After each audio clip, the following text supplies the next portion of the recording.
বয়স কত এই মুহূর্তে? আমার এমনিতে এই মুহূর্তে বয়স 23 চলতেছে। 23 চলছে। আপনার জন্ম জেলা? জন্ম জেলা নেত্রকোনা। নেত্রকোনা থেকে আপনি আমাদের এখানে এসেছেন? জি। হ্যাঁ, নেত্রকোনা থেকে শুধু উনি আসেনি, উনি গত একদিন স্টে করেছে আসলে ঢাকা শহরে এই জীবন গল্পটা বলার জন্য। তো আপনি কি নিয়মিত অনুষ্ঠানটা শোনেন নাকি হঠাৎ করেই শোনা বা না, খোঁজ আমি পেলেন? নিয়মিত শোনা হয়, যেহেতু ফেসবুকে আমি বেশিক্ষণ থাকি না বা থাকা হয় না, তেমন চালানো হয় না, তার জন্য ফেসবুকে আপনাদের লাইক বা কমেন্টস করা হয় না আর কি। আচ্ছা, সেই জন্য। তো আপনি কবে থেকে সিদ্ধান্ত নিলেন যে আপনার এই গল্পটা আপনি এখানে এসে বলতে চান বা রেডিওতে বলতে চান? বেসিক্যালি আমি অনেক দিন যাবত আপনাদের এখানে মেসেজ পাঠাচ্ছি, আচ্ছা। ভয়েস রেকর্ড করে পাঠাচ্ছিলাম। আমার এখানে অনেকদিন আগে আপনার নাম্বার থেকে ফোন গেছিল, একটা বাংলানিক নাম্বার থেকে আমি ফোন মানে ভয়েস রেকর্ডটা পাঠাইছিলাম আর কি। আচ্ছা, তো ওখান থেকে আমাকে ফোন দেওয়া হয়েছিল, কিন্তু আমি তখন কলটা রিসিভ করতে পারিনি। ওকে। তারপরে আমাকে যখন পরশুদিন ফোন দেওয়া হলো, তখন আমি দেখতে পারি যে এটা আপনাদেরই নাম্বার। পরে আমাকে আপনাদের এখানে একজন কলিগ ফোন সো দিয়ে বলল আপনি যে যেটা হয়েছে যে আপনি বেশ কিছুদিন ধরেই ট্রাই করেছেন আসলে। ট্রাই করছি। ওকে, ঠিক আছে। তো শুরু করি। আমি নিজেও জানি না আসলে ইনফ্যাক্ট আপনার গল্পটা কি। Safwan suggested about your story and you are in the chair right now. ঠিক আছে, শুনি আমরা। আপনি পড়াশোনা করছেন আমি যতদূর জানি? হ্যাঁ, আমি পড়াশোনা করতেছি। কিসে পড়ছেন? আমি পলিটেকনিক্যাল থেকে ডিপ্লোমা করতেছি সিভিল ডিপার্টমেন্টে, এবার ফাইনাল ইয়ারে। ওকে, ফাইন, ঠিক আছে, শুনি আমরা। আসলে কি মানে আমার জন্ম মফস্বলে, খুব ছোটবেলা থেকে গ্রামে থেকেই বড় হয়েছি। মানে বাবা মা একটা সিকিউর ফ্যামিলিতে বড় হয়েছি বলে বিধায় কি মফস্বল থেকে আমার বাবা মা একটু অন্যরকম। যেমন ধরেন গ্রামের পরিবেশ একটু নোংরা বা বাচ্চা কাচ্চারা একটু উল্টাপাল্টা চলাফেরা করে বলে কারোর সাথে মিশতে দিত না ছোটবেলা থেকেই। আর বাবাকে একটু ভয় পেতাম বলেও মিশতাম না, মানে একা একাই থাকতাম সারাদিন। পড়াশোনা, স্কুল, প্রাইভেট টিচার আসতো বাসায়, পড়াশোনা করতাম। কয় ভাই বোন ছিলেন? আমরা মানে আগে 3 ভাই বোন ছিলাম। 2013-তে আমার আরেকটা বোন হয়, মানে 4 ভাই বোন ইন টোটাল? হ্যাঁ, এখন 4 ভাই। বাবা কি করতেন? বাবা রাজনীতি করতেন আগে, এখন রিটায়ার করেছেন? রিটায়ার করেছেন রাজনীতি থেকে? আমি বলতে চাচ্ছি না, মানে নাম বলাটাই মনে না, হয়। Fine, okay, you can hide yourself, no problem. আপনি যতটুকু বলবেন ততটুকুই আমরা শুনবো। আপনি আপনার পজিশনটা একটু জানি, মানে ভাই বোনদের মধ্যে আপনার পজিশন? হ্যাঁ, আমার পজিশন, আমি সবার বড়। আপনি সবার বড়, ওকে, ঠিক আছে, বলুন। তারপরে আমার মা আবার ফ্র্যাঙ্কলি আমি আমার মার কাছে সব কিছু শেয়ার করতে পারি, কিন্তু তারপরেও দেখা যায় কি যে যদিও সব কিছু শেয়ার করি, এমন কিছু জিনিস থেকে যায় যে আমি পারি না সেগুলো বলতে। কারণ বললে দেখা যাবে যে হয়তো মা এগুলো নিয়ে আমাকে ফোর্স করবে নাকি কি করবে, আমি এটা বুঝি না। নাকি মন খারাপ করবে, নাকি ভাববে যে আমি খারাপ হয়ে গেলাম কিনা। একটু স্টেপ বাই স্টেপ ছোটবেলা থেকেই যদি শুনি। মানে ছোটবেলা থেকে পড়াশোনা করতাম, আবার ছোটবেলা থেকে আমার একটা নেশা ছিল, গান করতাম, আবৃত্তি করতাম। গান পারেন আপনি? হ্যাঁ, আমি গান করি ছোটবেলা থেকে। আমার রিসেন্টলি 2016-তে আমি অ্যালবাম করছি, মিক্সড অ্যালবাম করছিলাম। নাই নাকি? বিশাল ব্যাপার। আমরা তো একজন শিল্পীকেও পেয়ে গেছি আজকে। ফাঁকে আমি একটা অ্যানাউন্সমেন্টও দিয়ে দিই। আপনারা নিশ্চয়ই জানেন প্রিয় শ্রোতা যে মাইক্রোফোন টেস্টিং 1024 নামে একটা রেডিও অনুষ্ঠান শুরু হয়েছে নতুন, রেডিও আম্বার 102.4-এ। এটা আমার একটা নতুন প্রজেক্ট, এবং এখানে আমরা একেবারে প্রান্তিক পর্যায়ের গায়ক গায়িকা যারা সে অর্থে কোনো প্রিভিলেজ পান না, মাইলেজ পান না, ফোকাস না, আলোচিত না, সমালোচিত না, কিন্তু তাদের প্রতিভা আছে, এই সব মানুষদেরকে নিয়ে আমরা কাজ করছি। এবং আমাদের একটা মহৎ উদ্দেশ্য আছে, 50 কিংবা 100 পর্ব পরে এদের মধ্য থেকে বেছে বেছে কিছু শিল্পীদেরকে নিয়ে আমরা একটা অ্যালবাম করতে চাই। এবং নট অনলি দিস, আমরা এই অনুষ্ঠানটিকে সোশ্যাল মিডিয়া বা অন্যান্য জায়গাগুলোতে খুব ব্রডার একটা পার্সপেক্টিভ থেকে যাদের প্রতিভা আছে তাদেরকে নিয়ে কাজ করতে চাই। এবং আপনারা যারা 3-4টা পর্ব অলরেডি শুনেছেন তারা বুঝবেন যে আসলে আমরা কী ধরনের কাজ করছি। এটা প্রচারিত হচ্ছে প্রতি শনিবার রাত 10টায় রেডিও আম্বার 102.4 FM-এ। রেডিও আম্বার কিন্তু ঢাকা FM-এর একটা সিস্টার কনসার্ন, মানে ভাই বোনের মতো আর কি। ওকে, জি। তো ছোটবেলা থেকে গান করতাম, স্কুলে বলেন বা এলাকার কোনো প্রোগ্রাম হলে। আর মায়েরও খুব শখ ছিল যে আমি গানটা কন্টিনিউ করি। আর এক সময় দেখা যেত যে আমার মায়ের সাথে সাথে বাবা ওই জিনিসটাকে মানে গুরুত্ব দিত যে গান করি। তো সবাই পারিবারিক দিক থেকে বা সামাজিক দিক থেকে সবাই খুবই আদর করতো কিছু কিছু বিষয়ের জন্য। এক হচ্ছে পড়াশোনা করতাম, চলাফেরা করতাম খুব অন্যরকমভাবে, যেমন বেয়াদবি করা বা কিছু করা এরকম কিছু ছিল না, সবাই আদর করতো। এখনও এলাকায় গেলে সবাই ডাকে বা কথা বলে, সুন্দর, ভালো লাগে এই জিনিসগুলো আমার কাছে। আচ্ছা। তো একটা স্টেজে গিয়ে পড়াশোনা করতে থাকি ক্লাস 9-এ যখন উঠি তখন হঠাৎ করে শারীরিক প্রবলেম দেখা দেয় আর কি, মানে ডিপ্লোপিয়া হয় ফার্স্টে। ডিপ্লোপিয়া বলতে? ডিপ্লোপিয়া এটা ব্রেনের একটা ইফেক্টের কারণে ডাবল দেখার যে রেটিনার প্রবলেম হয়, মানে একটা বস্তুকে আপনি দুটো দেখি। তো এটা কি হঠাৎ করেই হলো নাকি কোনো ইনসিডেন্ট ছিল? হঠাৎ করে হলো কিনা আমি কিচ্ছু বুঝিনি। আমার মা মানে আমি বাড়িতে ছিলাম, আমার মা বলতেছে কি রান্নাঘরে বসার জন্য, মা একটু কাজে যাবে। তো আমি ওখানে বসছি, ছোট মাছ রাখা ছিল সামনে। তো আমি হঠাৎ করে কিচ্ছু দেখতেছিলাম না, মানে একদমই মানে পুরা ব্ল্যাক। আমি অবাক যে হঠাৎ করে ব্ল্যাক হয়ে গেল কেন। আমি বলতেছি যে তুমি না এখানে কি রেখে গেছো, আমি তো কিচ্ছু দেখতেছি না। এভাবে হাত দিলাম, হাতটায় দেখি যে না এখানে বটি আছে। পরে মা বললো কি অবাক কাণ্ড, এখানে মাছ রেখে আসলাম, তোরে বসায় রেখে আসলাম, আবার তুই বলতেছিস দেখতেছিস না। আমি যে না আমি দেখতেছি না কিছু। তো এভাবে প্রায় একদিন গেল। একদিন যাওয়ার পরের দিন থেকে হালকা ঝাপসা আর ডাবল হওয়া শুরু হলো। বাবা সামনে আসতেছে, বলতেছে দেখ এখন ঠিক আছে কিনা, মা সামনে আসতেছে দেখ ঠিক আছে কিনা, কোনোভাবেই ঠিক হলো না। ডক্টরের কাছে নিয়ে আসলো, ওরা ঔষধ দিল।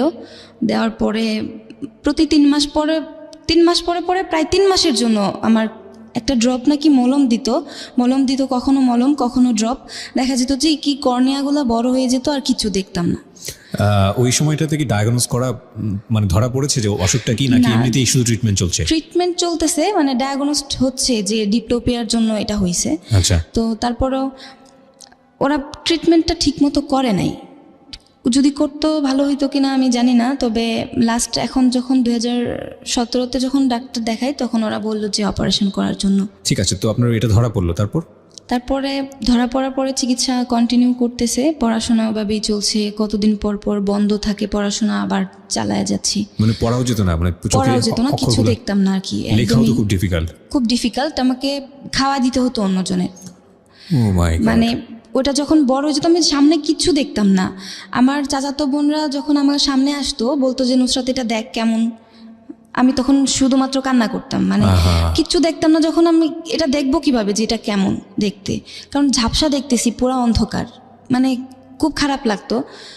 তারপরে এভাবে যাওয়ার পরে এক সময় গিয়ে যখন আমি ক্লাস 10-এ উঠলাম, টেস্ট পরীক্ষা দিলাম।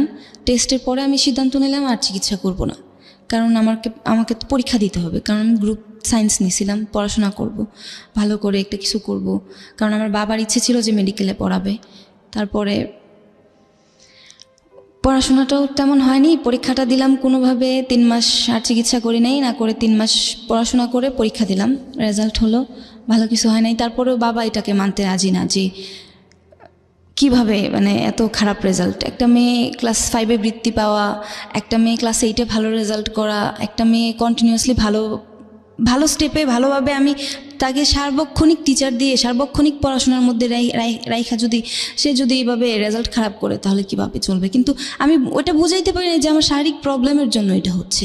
আচ্ছা, এটা ফ্যামিলি থেকে বুঝতেছিল না, মানে আমার বাবা বুঝতে নারাজ। আচ্ছা, মানে আমার বাবা, তার তো আশা ছিল অন্যরকম, কিন্তু এটা সে বুঝতে নারাজ। তারপরেও সে কয়েকদিন পরে আবার ঠিক হলো, কিন্তু আমি বাবার একটা কথা শুনে আমি আর পড়াশোনার প্রতি আর মন ছিল না। আমাকে 2012-তে এসএসসি পাস করার পরে আমাদের এখানে সরকারি কলেজ আছে, ওখানে আমি ইন্টারমিডিয়েটে ভর্তি হলাম। ওখানে দেখা গেল 1 বছর স্টে করার পরে আমি আর ওখানে পড়াশোনাটা কন্টিনিউ করতে পারিনি আমি। আচ্ছা, আমাকে ময়মনসিংহ ভর্তি করা হলো, বললো যে ঠিক আছে ডক্টর হতে পারো বা না পারো, ওটা হওয়ার দরকার নাই, তুমি এখন এই লাইনে পড়াশোনা করো, তুমি ইঞ্জিনিয়ার হবা। আমার ইচ্ছা আছে। আপনি যেটা বলছিলেন যে পলিটেকনিকে, হ্যাঁ পলিটেকনিক্যাল থেকে ডিপ্লোমা করব, করে তারপর বিএসসিতে যদি ভর্তি হই। তারপরে এভাবে গেল, বিএসসিতে এখানে ডিপ্লোমাতে ভর্তি হলাম সিভিল নিয়ে।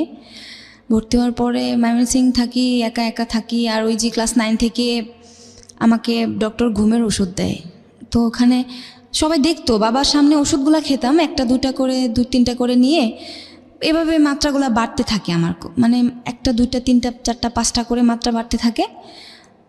দেখা যায় এক পর্যায়ে 40টা পর্যন্ত চলে যায়। 40টা এট এ টাইম 40টা চলে যায়। আমি এই যে ঘুমের ট্যাবলেট এতগুলা খাই, আমার কোনো কাজ হয় না, ঘুম আসে না, শুধুমাত্র একটা নেশার ঘরে থাকতাম। নেশা বলতে খুব নেশার ঘর, দরজা জানলা সব বন্ধ, কারোর সাথে কথা বলতেছি না, ওষুধগুলো খাইতেছি, কেমন কেমন লাগতো, ঘুম ঘুম লাগতো, আবার সজাগ থাকতাম, কি করব বুঝে পাইতাম না। তো 2013 মে মাসে আমি একটা রুমে থাকতাম টেকনিক্যাল কোয়ার্টারের ভিতরে। আমার বান্ধবী ছিল 2 জন, ওরা সরকারিতে পড়ে, আমি আবার প্রাইভেটে পড়ি। তো ওরা আবার আমার সাথে থাকে, খুব ভালো ফ্রেন্ড বলতে রুমে যতটুকু থাকা যায়, কিন্তু বাইরে যাওয়া হতো খুবই কম। জি। তো ওখানে আমার এক ফ্রেন্ড, ওদের ফ্রেন্ডের বার্থডে ছিল, আমাকে ডেকে নিল ওখানে। আমি বলছি যে যাব না। এর আগে আমি 5 দিন পর্যন্ত কিছু খাওয়া দাওয়া কিচ্ছু নেই, ঘুম নেই, মানে একদমই টোটালি বন্ধ সব কিছু। তারপর আর ট্যাবলেট ছিল আর কি, ওই ট্যাবলেটগুলো আমি ওই যে ছেলের বার্থডে ছিল ওর পার্সে পেলাম আর কি, ব্যাগে, কলেজের ব্যাগে। আমি বিষয়টা পরিষ্কার না, আরেকটু পরিষ্কার হতে চাই। ওর বার্থডেতে এক জায়গায় গেলাম, একটা রেস্টুরেন্টে, আমাদেরকে সবাইকে এই ইনভাইট ছেলেটার করলো। বার্থডেতে আপনি কেন যাচ্ছেন? এই ছেলেটা কি হয় সম্পর্কে আপনার? ছেলেটা আমার রুমমেটদের ফ্রেন্ড। রুমমেটদের ফ্রেন্ড। ওর ব্যাগে যে ট্যাবলেটটা আছে সেটা আপনি জানলেন কিভাবে? ওর ব্যাগটা থেকে আমার রুমমেট বের করছিল আর কি, আচ্ছা, বলছিল এটা কিসের ট্যাবলেট। ওকে। আর ও বলছিল যে এটার ট্যাবলেট, কিন্তু ওই ছেলে জানতো না যে আমি কন্টিনিউয়াসলি ঘুমের ট্যাবলেট তখনও খাই।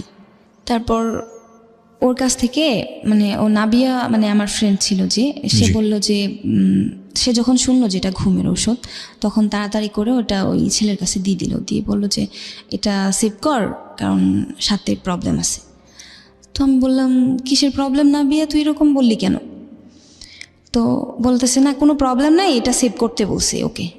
তো আমি কি করছি, এক পর্যায়ে ওর কাছ থেকে ওটা টেবিলে ছিল, ও হাত ধুইতে গেছে, খাওয়া দেয়, তো আমি ওখান থেকে নিয়ে আমার পার্সে নিলাম। আমার তো ঘুম কোনোভাবেই আসতেছে না, বাসায় আসলাম, আসার পর ওটা খাইলাম। প্রথম 5টা খেলাম, খেয়ে শুইছি, ঘুম আসতেছে না। তারপর সব যতগুলো ছিল এখানে 12টা না কয়টা ট্যাবলেট ছিল, সবগুলো খাইলাম আমি। খাওয়ার পরে ওরা প্রাইভেটে চলে গেছে, আমি রুমে একা, দরজা ভিতর দিয়ে মারা ছিল না, কারণ আমি তার আগেই ঘুমিয়ে পড়ছিলাম। তো ওরা এসে দেখে কি যে আমি বালিশ ছাড়া বিছানার মধ্যে শুয়েছি। তো ওরা বের হয়ে গেছে 4টার দিকে, আসছে 6টার দিকে, তখন এসে দেখে যে আমি শুয়ে থাকার পরে আমাকে আমার আরেকটা ফ্রেন্ড ছিল যে আমার রুমমেট, ও আমাকে মাথার নিচে বালিশ দিছে। বুঝতে পারে নাই যে আসলে কি হয়েছে, ও ভাবছে আমি ঘুমাচ্ছি, আর ডাকতেছে যে নামাজ পড়ার জন্য, মাগরিবের নামাজ পড়ার জন্য। কারণ দেখা যেত কি 3 জন একসাথে নামাজ পড়তাম, ও একসাথে খাওয়া দাওয়া ঘুম সব কিছুই কন্টিনিউ ছিল, কারণ একই ব্যাচের ছিলাম, তো সমস্যা হতো না। তো ডাকতেছে নামাজের জন্য, পরে বুঝতে পারছে যে আসলে কি প্রবলেম। দেখে যে মুখ নীল হয়ে একদম খুব খারাপ অবস্থা, বমি করছি, যে পরে ওটা দেখছে যে বমি করছি, নিচে বমি, ঘুমের মধ্যেই এইভাবে বমি হয়েছে। দিনের সন্ধ্যাবেলা আর কি। তো সন্ধ্যাবেলায় আপনি কেন এই স্লিপিং পিলগুলো খেতে যাচ্ছেন? আমি স্লিপিং পিলগুলো সন্ধ্যাবেলায় খাইনি, খাইছিলাম দুপুরবেলায় ওখান থেকে এসে ঘুমানোর জন্য। কারণ আপনার বিষয়টা কিরকম ছিল? এর আগে 5 দিন ঘুম হয়নি। ওকে। আর ঘুম না হইলে দেখবেন কি যে খাওয়া দাওয়া ঠিক মতো হয় না, সবকিছু এলোমেলো হয়ে যায়, একদম এলোমেলো হয়ে যায়। তারপরে ঘুম হয় না, খাওয়া দাওয়া হয় না। তারপর আমি ঘুমাবো বলে ওই ট্যাবলেটগুলো খাইলাম। আমি ভাবছি যে আগে যেরকম কন্টিনিউ খাই তার জন্য মনে হয় প্রবলেম হবে না, আমি ঘুমাইতে হয়তো ঘুম একটু হবে, কারণ পাওয়ার যেহেতু বেশি। তারপরে ঘুম হয় নাই, বরং অসুস্থ হয়ে গেলাম। হসপিটালে নেওয়া হলো, ভর্তি হলাম, ভর্তি রাখলো। সবাই এই যে প্রশ্ন করতেছে, কোনো প্রশ্নের উত্তর পায় না আমার কাছ থেকে, কারণ আমি তো অন্য কোনো কারণে আমি খাই না এটা যে প্রশ্নের উত্তর পাবে আমার কাছ থেকে। তারপরে এই ঘটনা শেষ, আমি ঠিকমতো চলতেছি, আবার লাইফ লিভ করতেছি। একটা সময় এসে আবার কি প্রবলেম হয় জানেন, হঠাৎ করে আমার প্যারানর্মাল প্রবলেম হয়ে যায়। অবাক লাগে আমার কাছে যে প্যারানর্মাল কেন হলো আমার, মানসিক প্রবলেমে। আচ্ছা। আমাকে দেখা যাচ্ছে যে ধরে রাখা যাচ্ছে না, আমার কিছু মনে থাকতেছে না। 3 দিন 4 দিন পরে আমার সেন্স আসতেছে যে সাইকিয়াট্রিক প্রবলেম। হ্যাঁ, 3 দিন 4 দিন পরে আমি বলতে পারতেছি যে আসলে আমি কে। কিন্তু এই যে চিকিৎসা করাচ্ছে এখন, ইন দ্য মিন টাইম কোনো চিকিৎসকের কাছে যাওয়া বা কারো কাছে যাওয়া? না, এরকম কিছু হয়নি, কারণ গ্রামে তো, আমি এখান থেকে আমাকে গ্রামে নেওয়া হয়, অনেক প্রবলেম হয় ওখানে। তারপরে এরকম অসুস্থ থাকার পরে আবার লাইফটা ঠিক মতো চালাচ্ছিলাম, পড়াশোনা করতেছি, পরীক্ষা দিচ্ছি, রেজাল্ট ভালো হচ্ছে। আবার আমি একটা জিনিস, পরীক্ষার মধ্যে ফার্স্ট ক্লাস ছিল, রেজাল্টগুলো যতগুলো পরীক্ষা দিলাম ফার্স্ট ক্লাস, কখনো খারাপ হয়নি, কারণ আমি চাইতাম কি যে রেজাল্টটা ভালো হোক। আচ্ছা। পড়াশোনাটা ঠিক করতাম। তো ওই যে একঘেয়েমি ব্যাপার থেকে আবার আমি এখান থেকে চলে যাওয়ার পরে, এই ঘটনার পরে যখন আমি ঘুমের ট্যাবলেট খেয়ে যখন হসপিটালে যাই, তখন আমাকে বাসার আঙ্কেলে বলে যে তুমি এভাবে অসুস্থ হয়ে পড়লে তোমাকে এখানে দেখাশোনাটা করবে কে, আর এখানে তো একটা প্রবলেম, তুমি এখানে থাকবা, লোকেরা আশেপাশে লোকেরা তুমি খারাপ বলবে, আমাদের বলবে যে মেয়েটা এরকম করতেছে, পাগলামি করতেছে, অথচ তারা তো বুঝবে না যে তোমার প্রবলেমটা কি। ঠিক আছে, সমস্যা নেই, আমি এখানে থাকবো না, আমি হোস্টেলে চলে যাচ্ছি। এই বলে আমি আমার কলেজ হোস্টেলে উঠলাম। ওঠার পরে ওখানে কেউ নাই, কারণ আমার 5 তলায় থাকতো সব উপজাতি মেয়ে নার্সিংয়ের, আর আমি 6 তলায় থাকি। 6 তলায় শুধুমাত্র আমরা 2 জন, এত বড় হলরুম 2টা, তার মধ্যে 2 জন, আমি আর নার্সিংয়ের আরেকটা মেয়ে মুসলিম। তো 2 জন থাকি, ওর মতো ক্লাসে চলে যায়, আমি আমার মতো আবার একঘেয়েমি লাইফ, ফেসবুকিং, সারাদিন ফেসবুকিং, কারোর সাথে তো, কারণ লাইফে তো আমার কোনো বন্ধু নাই, এছাড়া আমার কোনো বন্ধু নাই, ফেসবুক ছাড়া আমার কোনো বন্ধু ছিল না। তারপরে ওখান থেকে একটা ছেলে ছিল, নাম আসিফ।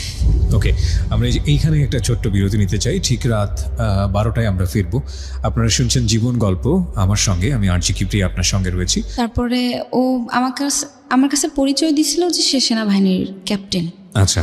তো আমি বলতাম যে আসলেই কি তোমার ক্যাপ্টেন, তোমার র্যাঙ্ক বা তোমার কোর কোথায়, কোর কত, এগুলো জিজ্ঞাসা করতাম। তখন সে হাইড করতো আর কি। আচ্ছা।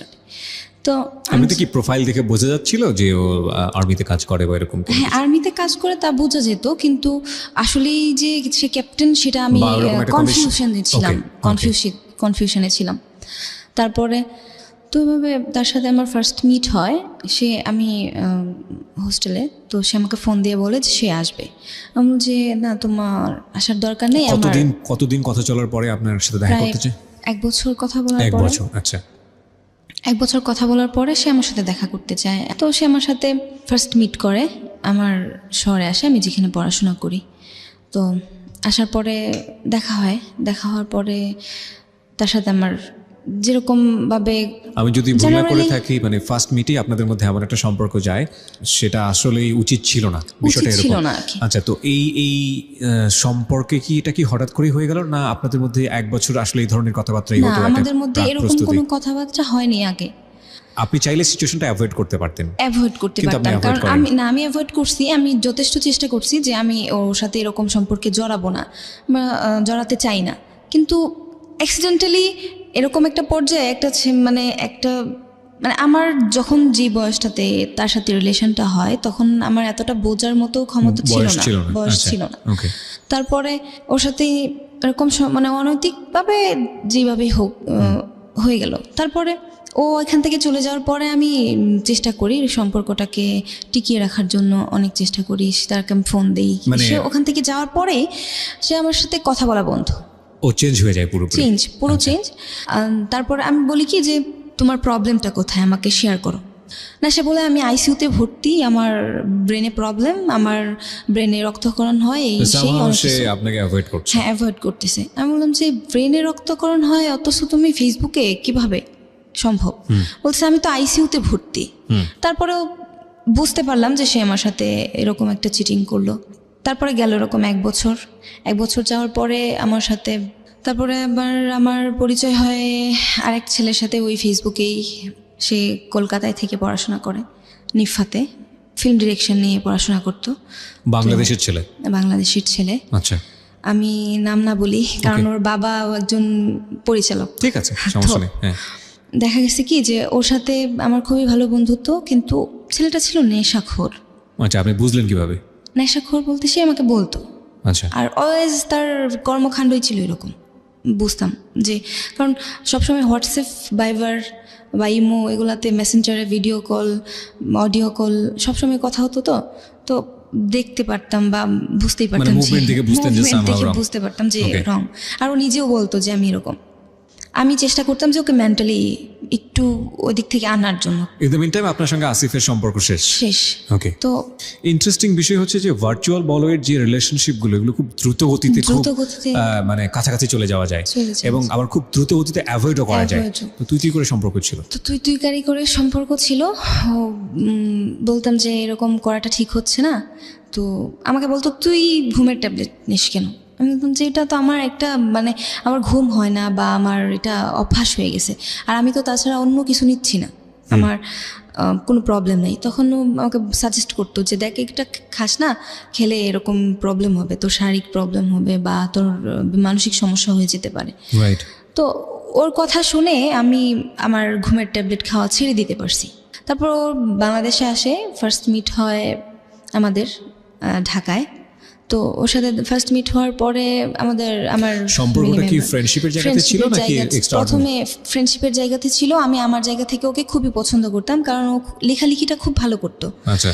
তো ওই জায়গা থেকে আমি ওকে খুব ভালোবাসতাম এবং খুব ভালো জানতাম এবং খুব ভালো বন্ধু মনে করতাম।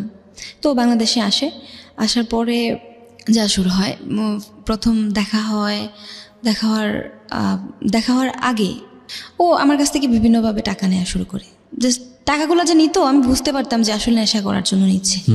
এবং আপনি দিতেন? আমি দিতাম, কারণ জানতাম কি যে বাসায় চিল্লাপাল্লা করতেছে, ভাঙচুর করতেছে, খুবই বাজে অবস্থা আর কি। তো আমি বলতাম যে একটা ছেলে এরকমভাবে বাসায় ভাঙচুর করবে, তার বাবা মা দিচ্ছে না, তার এই ছেলেটার জন্য বাসার এতগুলো লোক সাফারার হবে, এটা কি করে সম্ভব? তাহলে আমি তো এখানে একা থাকি, আমার তো লিমিট খরচ, আমার হাতে তো টাকা থাকে। তো আমি ওটা দিয়ে দিতাম। আমি বলতাম যে ঠিক আছে, তুমি আমার কাছ থেকে নাও, আমি তোমাকে দিচ্ছি। ও পরবর্তীতে যখন আমার কাছ থেকে একবার, দুইবার, তিনবার নিল, তখন থেকে দেখা যায় যে ও নিজেই আমার কাছে চাওয়া শুরু করলো যে আমার এত টাকা লাগবে, কিন্তু বিভিন্ন ওয়েতে। ও বলতো যে আমাকে আজকে থানায় ধরে নিয়ে গেছে, আমার এত টাকা লাগবে, আমাকে ছুড়াইতে হবে, বাবা শুনলে হার্ট স্ট্রোক করবে, মা শুনলে এরকম হবে। তখন আমি কি করতাম, আমার কানের অর্নামেন্টস বিক্রি করছি, আবার আমার ফোন বিক্রি করছি। বাই দ্য ওয়ে, তার মানে বিষয়টা এরকম যে ততদিনে আসলে বন্ধু নেই বিষয়টা, কারণ বন্ধুর জন্য এত কিছু করে না আসলে। মানে আপনি নিশ্চয়ই তাকে এক্সট্রাঅর্ডিনারি ফিল করতেন? এক্সট্রাঅর্ডিনারি ফিল করতাম তাকে। আচ্ছা, ওকে। তারপরে সে কলকাতায় চলে যাওয়ার পরে তার মার সাথেও আমার কথাবার্তা হয়, তার মা আমাকে খুব ভালো জানে। এক সময় ও কলকাতা থেকে আসার পরে ওর মা আমাকে বলছে, তুমি একা একা থাকো, শুনছি তুমি অসুস্থ থাকো, তুমি একবার এসে আমাদের এখানে ঘুরে যাও। বললাম যে এত দূরে, ঠিক আছে আমি দেখবো আন্টি, আমার পরীক্ষা চলতেছে। না, ও তো আমার দেশের ছেলে। আচ্ছা, বাংলাদেশের ছেলে। ওদের বাড়ি কোথায় ছিল? কুমিল্লাতে। আপনি তো নেত্রকোনায়। হ্যাঁ। আচ্ছা। তো ওখান থেকে আমার পরীক্ষা চলতেছিল, আমি আবার ইন্টারমিডিয়েট দিচ্ছিলাম। তো ও আসছে বাংলাদেশে, একটা সুযোগ যে ওর সাথে দেখা হবে। তো গেলাম, যাওয়ার পরে ওর মার সাথে কথাবার্তা হলো, ওর ফ্যামিলিতে একটা ভালো জায়গায়, মানে একটা ভালো পজিশনেই ছিলাম, যে ওর মা আমাকে খুব স্নেহ করতেছে, বা ওর বোন, ওর বাবা, ওর ভাই, ছোট ভাই।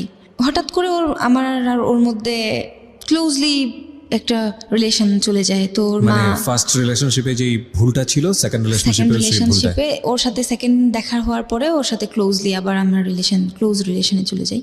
আচ্ছা, সো আপনার এই জায়গা থেকে এটা আপনি বলছেন যে ইনসিডেন্টালি এই জিনিসটা হয়ে গেছে। তারপর হয়ে গেছে, সে আমাকে মেন্টালি সাপোর্ট করলো, আমাকে বললো যে দেখ, এটা আমাদের যখন বিয়ে হবে তখন হয়তো এই জিনিসগুলো মনে পড়লে। কি বিয়ের ব্যাপারটা এসেছিল আপনাদের লাইফে? না, এই ঘটনার পরে। আচ্ছা। তারপরে ওখান থেকে ওদের বাসায় ছিলাম 3 দিন থাকার পরে আবার আসলাম আমার এখানে। ও আবার মেন্টালি সাপোর্ট দেয়, বলে যে দেখ, আমাদের মধ্যে যেহেতু এরকম ক্লোজ হয়ে গেছি আমরা, তখন আমাদের মধ্যে বিয়ে হওয়ার পরে হয়তো দেখ এগুলো ঘটনাগুলো মনে পড়লে আমরা হাসবো, কারণ অতীত কখনো কখনো হাসায়, আমাদের অতীতগুলো হয়তো আমাদের হাসাবে যে এরকম প্রবলেম হয়েছে। একটা বিষয় আমাকে একটু বলেন, এতগুলো যে বিষয় আপনার জীবনে চলে আসছে, র্যান্ডমলি আসছে, আপনি একটা বাসায় গিয়ে 3 দিন থাকছেন, এটা কি আপনার ফ্যামিলি জানতো? যেহেতু আপনার ফ্যামিলি আপনার ব্যাপারে অনেক বেশি কনজারভেটিভ ছিল, আমি যতদূর জানি। শুধুমাত্র আমি আমার মার কাছে সবকিছু শেয়ার করতাম, আমার মাকে বলতাম যে আমার মা আমি এই জায়গায় যাচ্ছি, মা না করতো। ওকে। তারপর ওর সাথে ও আপনাকে বলে যে এটা বিয়ের পরে ওটা ফান হয়ে যাবে, বা মনে পড়বে, আমাদের তখন হাসি পাবে। আমি বললাম যে ঠিক আছে, আচ্ছা জিনিসটা মেনে নেওয়া যায়, কারণ যেহেতু তোমার মা আমার গুরুজন, আমাকে শাসন করতেই পারে, আমি কিছু মনে করিনি। আমার ভালো লাগছে, আমার মাও যদি এরকম এই জায়গাটাই থাকতো, হয়তো আমার মা এরকম শাসন করতো, আমার বাবা যদি এই জায়গাটাই থাকতো, মানে বিষয়টা কেন্দ্র করে আপনাদেরকে শাসন করা হয়। মানে আপনাকে শুধু শাসন করে নাকি ওকেও করে? আমাকে তেমন কিছু বলা হয়নি, শাসনটা ওকে করা হয়, কিন্তু আমার সামনে। যেহেতু ওকে আমার সামনে শাসন করা হয়, সেহেতু আমার জিনিসটা আমারও লাগে যে আমি তো সামনে ছিলাম, কারণ যেহেতু দুজনের ধারায় একটা ইনসিডেন্ট ঘটলো, সেহেতু আমরা দুজন সাফারার, এবং আমরা দুজনেই অপরাধী, এবং শাস্তিটা আমাদের দুজনেরই। হ্যাঁ, এবং যা বলা হচ্ছে সেগুলো সবগুলো আমাদের দুজনের জন্য, একার জন্য হতে পারে না। তো আমি মেনে নিলাম, আমি বললাম যে ঠিক আছে, আমি তোমার মাকে সাপোর্ট করি, ঠিক আছে, আমি দেখবো আমি তোমার মাকে হ্যান্ডেল করা যায় কিনা, বা তুমি তোমার দিক থেকে তোমার পরিবারকে হ্যান্ডেল করার ট্রাই করো। তো ও বললো যে ঠিক আছে। এই কথা বলে আমাদের মধ্যে ওরকম রিলেশনটা কন্টিনিউ হচ্ছে। তো আমি বাড়িতে, আমার পরীক্ষা শেষ, সেখানে আমি চলে গেলাম আমার দেশে।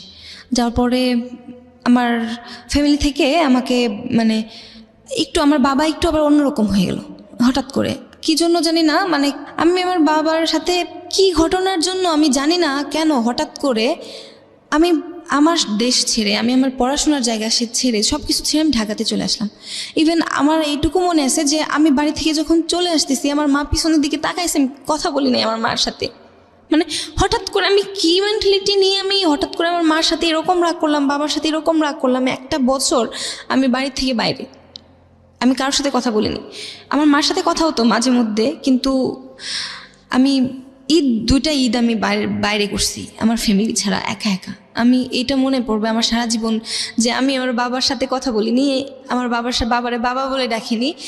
আর সেই বাবা আমাকে অসুস্থ অবস্থায় আমাকে ঢাকায় চিকিৎসা করে আবার বাড়িতে নিয়ে গেছে।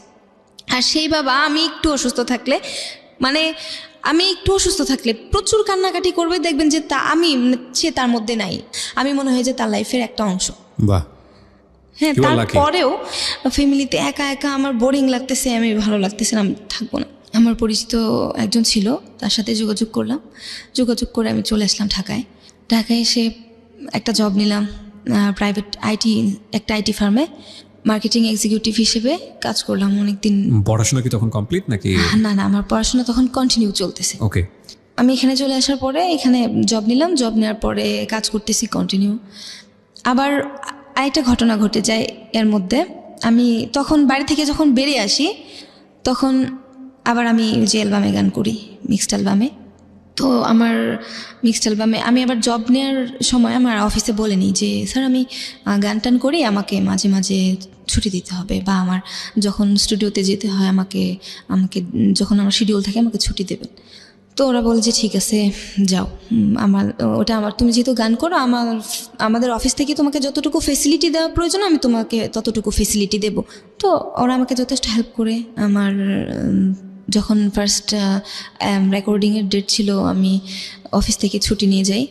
তো ছুটি নিয়ে যাওয়ার পরে ওখানে যার সাথে আমার অ্যালবাম গান করি, রাত হয়ে যায় অনেক, মানে প্রায় 2টা বেজে যায় স্টুডিওতে রাতে।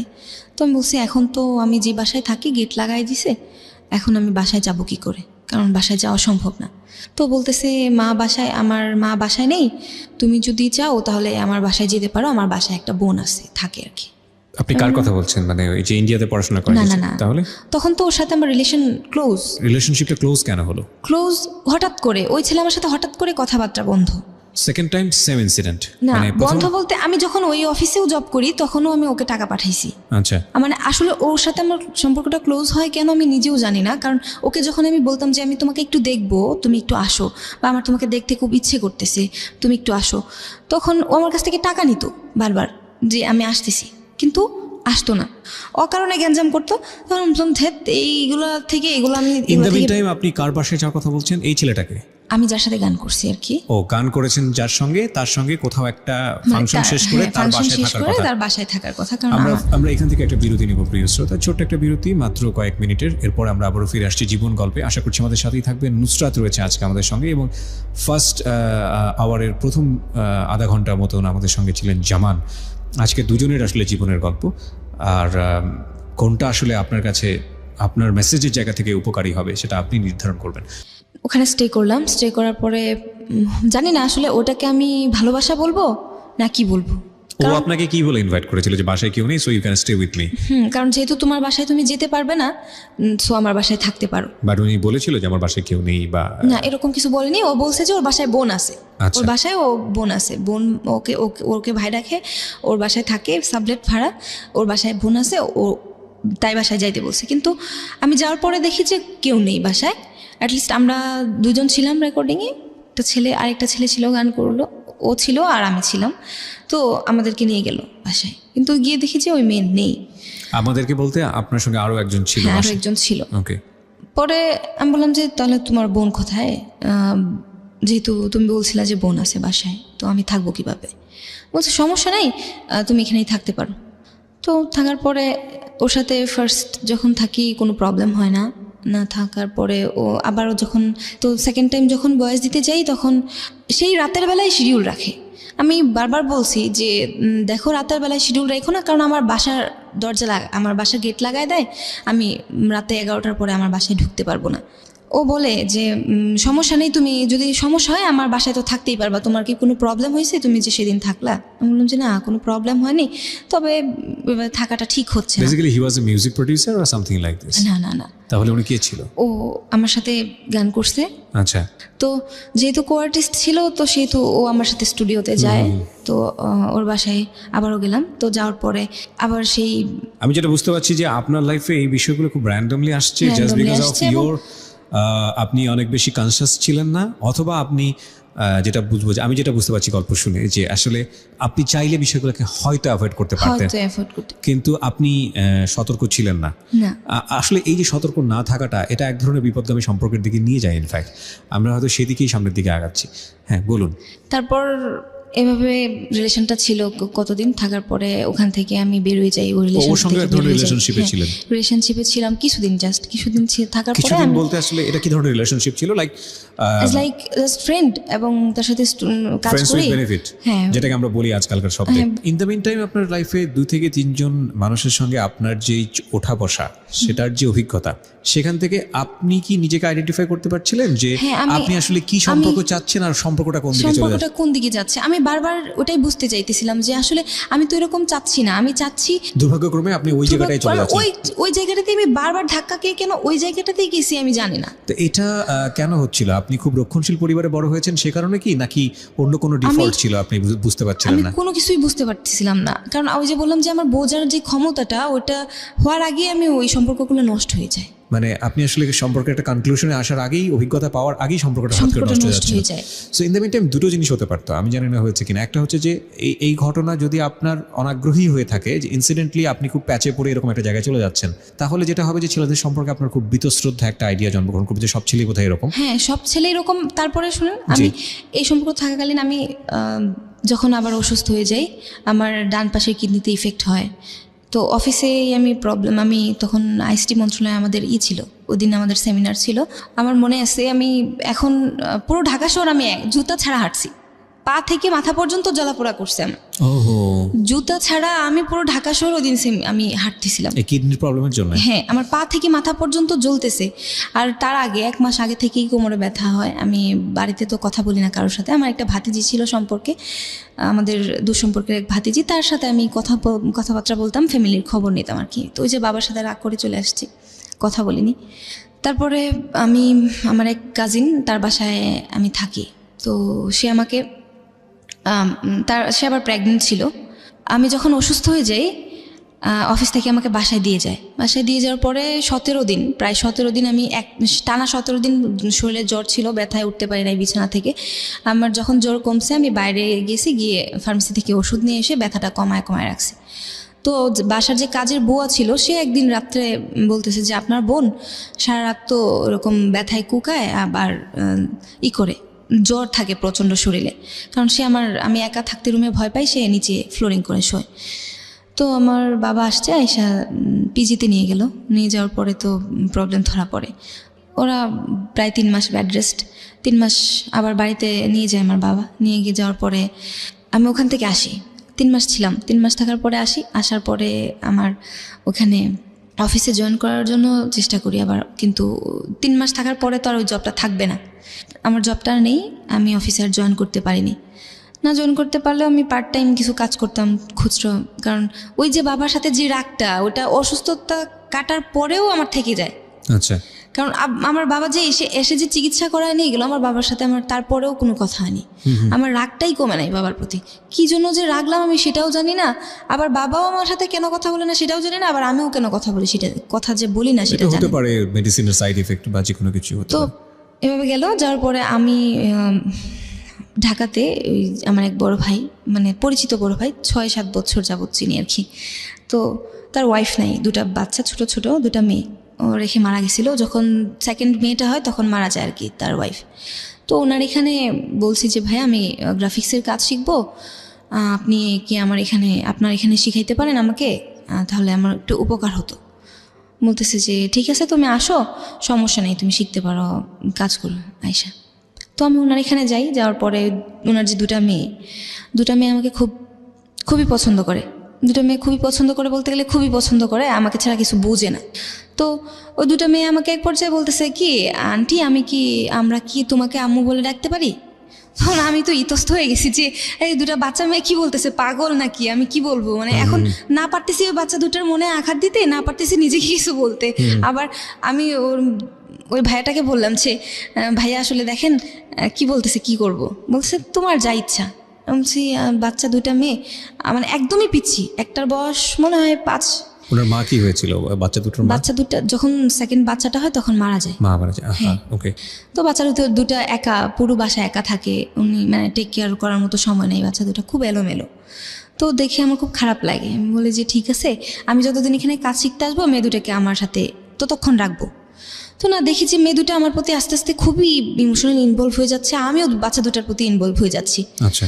তো শুধুমাত্র বাচ্চা দুটার প্রতি ইনভলভ হয়ে যাওয়ার কারণে সে আমাকে এভাবে হ্যারাস ফেলবে এবং এভাবে ব্ল্যাকমেল করবে আমি সেটা বুঝতে পারিনি। সে আমাকে হঠাৎ করে ওনার এখান থেকে আমার একটা ইমেল পাঠানোর প্রয়োজন ছিল, আমি ওনার এখান থেকে আমার ইমেল অ্যাড্রেসটা লগ ইন করার পরে উনি আমার ফোন থেকে একটা ছবি নেয়, আমার সিক্রেট একটা ছবি। তো উনি আমার এখান থেকে এই ছবিটা যে নিবে আমি খেয়াল করিনি বা আমি বুঝতে পারিনি, কারণ ফোনটা অ্যাক্সেস করলো কিভাবে? আমার ফোনটা তো সবসময় ওনার এখানে, আমি যে কাজ শিখতাম ওখানে থাকতো, আচ্ছা, আমি রেখে দিতাম। উনি আমার ফোনটা হাতে নিছে, আমি এতটাও খেয়াল করিনি যে উনি এইভাবে এরকম কিছু করবে। তারপরে ওনার এখানে আমি এটা তো জানি না, আমার এখানে নাই, আমার মেমোরিতে ওই ছবিটা নাই, উনি নিয়ে আমার এখান থেকে ডিলিট করে দিছে।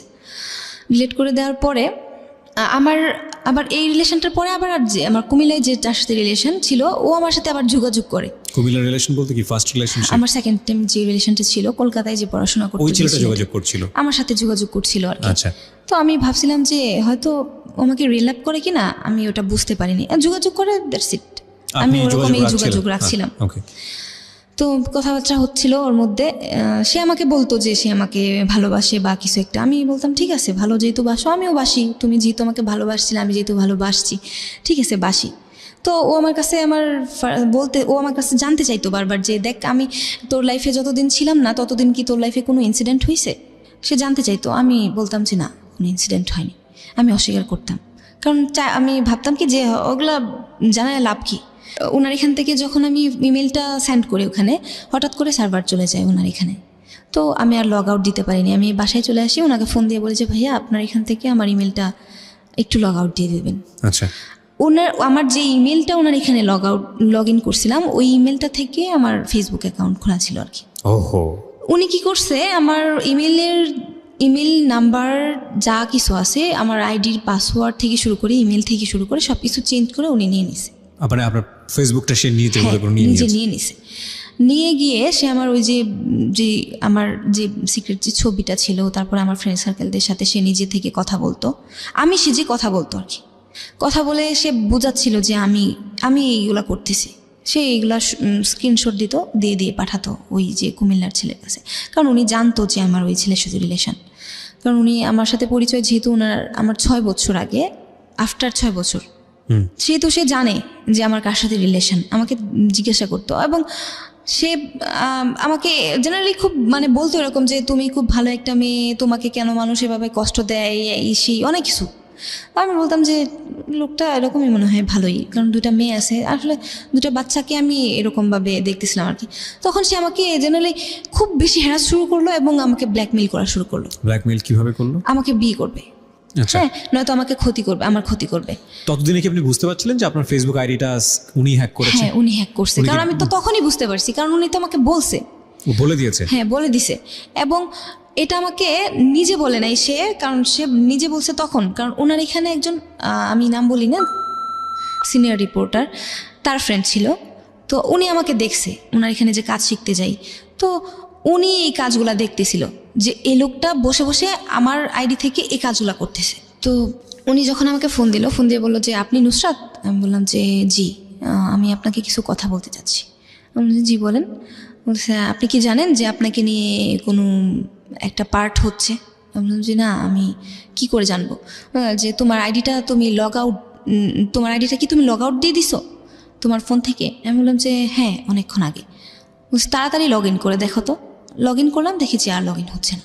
আমি বলছি না, লগ ইন হচ্ছে না। বলছে তোমার এই পার্টটাই তোমার সাথে চলতেছে। আমি বলছি কোন পার্ট? বলছে তোমাকে এরকম এরকম সে। উনি আপনার নাম্বার পেলো কিভাবে, ফোন নাম্বার? ওনার এখান থেকে নিছে, কারণ উনি তো বিশ্বস্ত ছিল ওনার। উনি তো বুঝতে পারে নাই যে উনি আমাকে বলে দিবে। ওকে। কারণ ওনার এখানে যে কাজ শিখতে যেতাম উনি আমাকে দেখতো এরকম Somehow করার আপনাকে কিছু না। বিয়ের প্রস্তাব দিচ্ছিল, হ্যাঁ, তারপর কি সে আমাকে বিয়ের প্রস্তাব দেয়। আমি বললাম যে কী করে সম্ভব এটা? কোনোভাবেই সম্ভব না। কারণ আপনি একটা বিবাহিত পুরুষ, আপনার দুটা বাচ্চা মেয়ে আছে।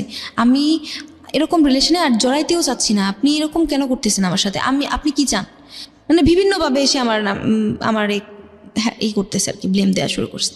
এগুলো আমি পরে আর কানে নেই না নিয়ে আমি আমার মতো থাকলাম।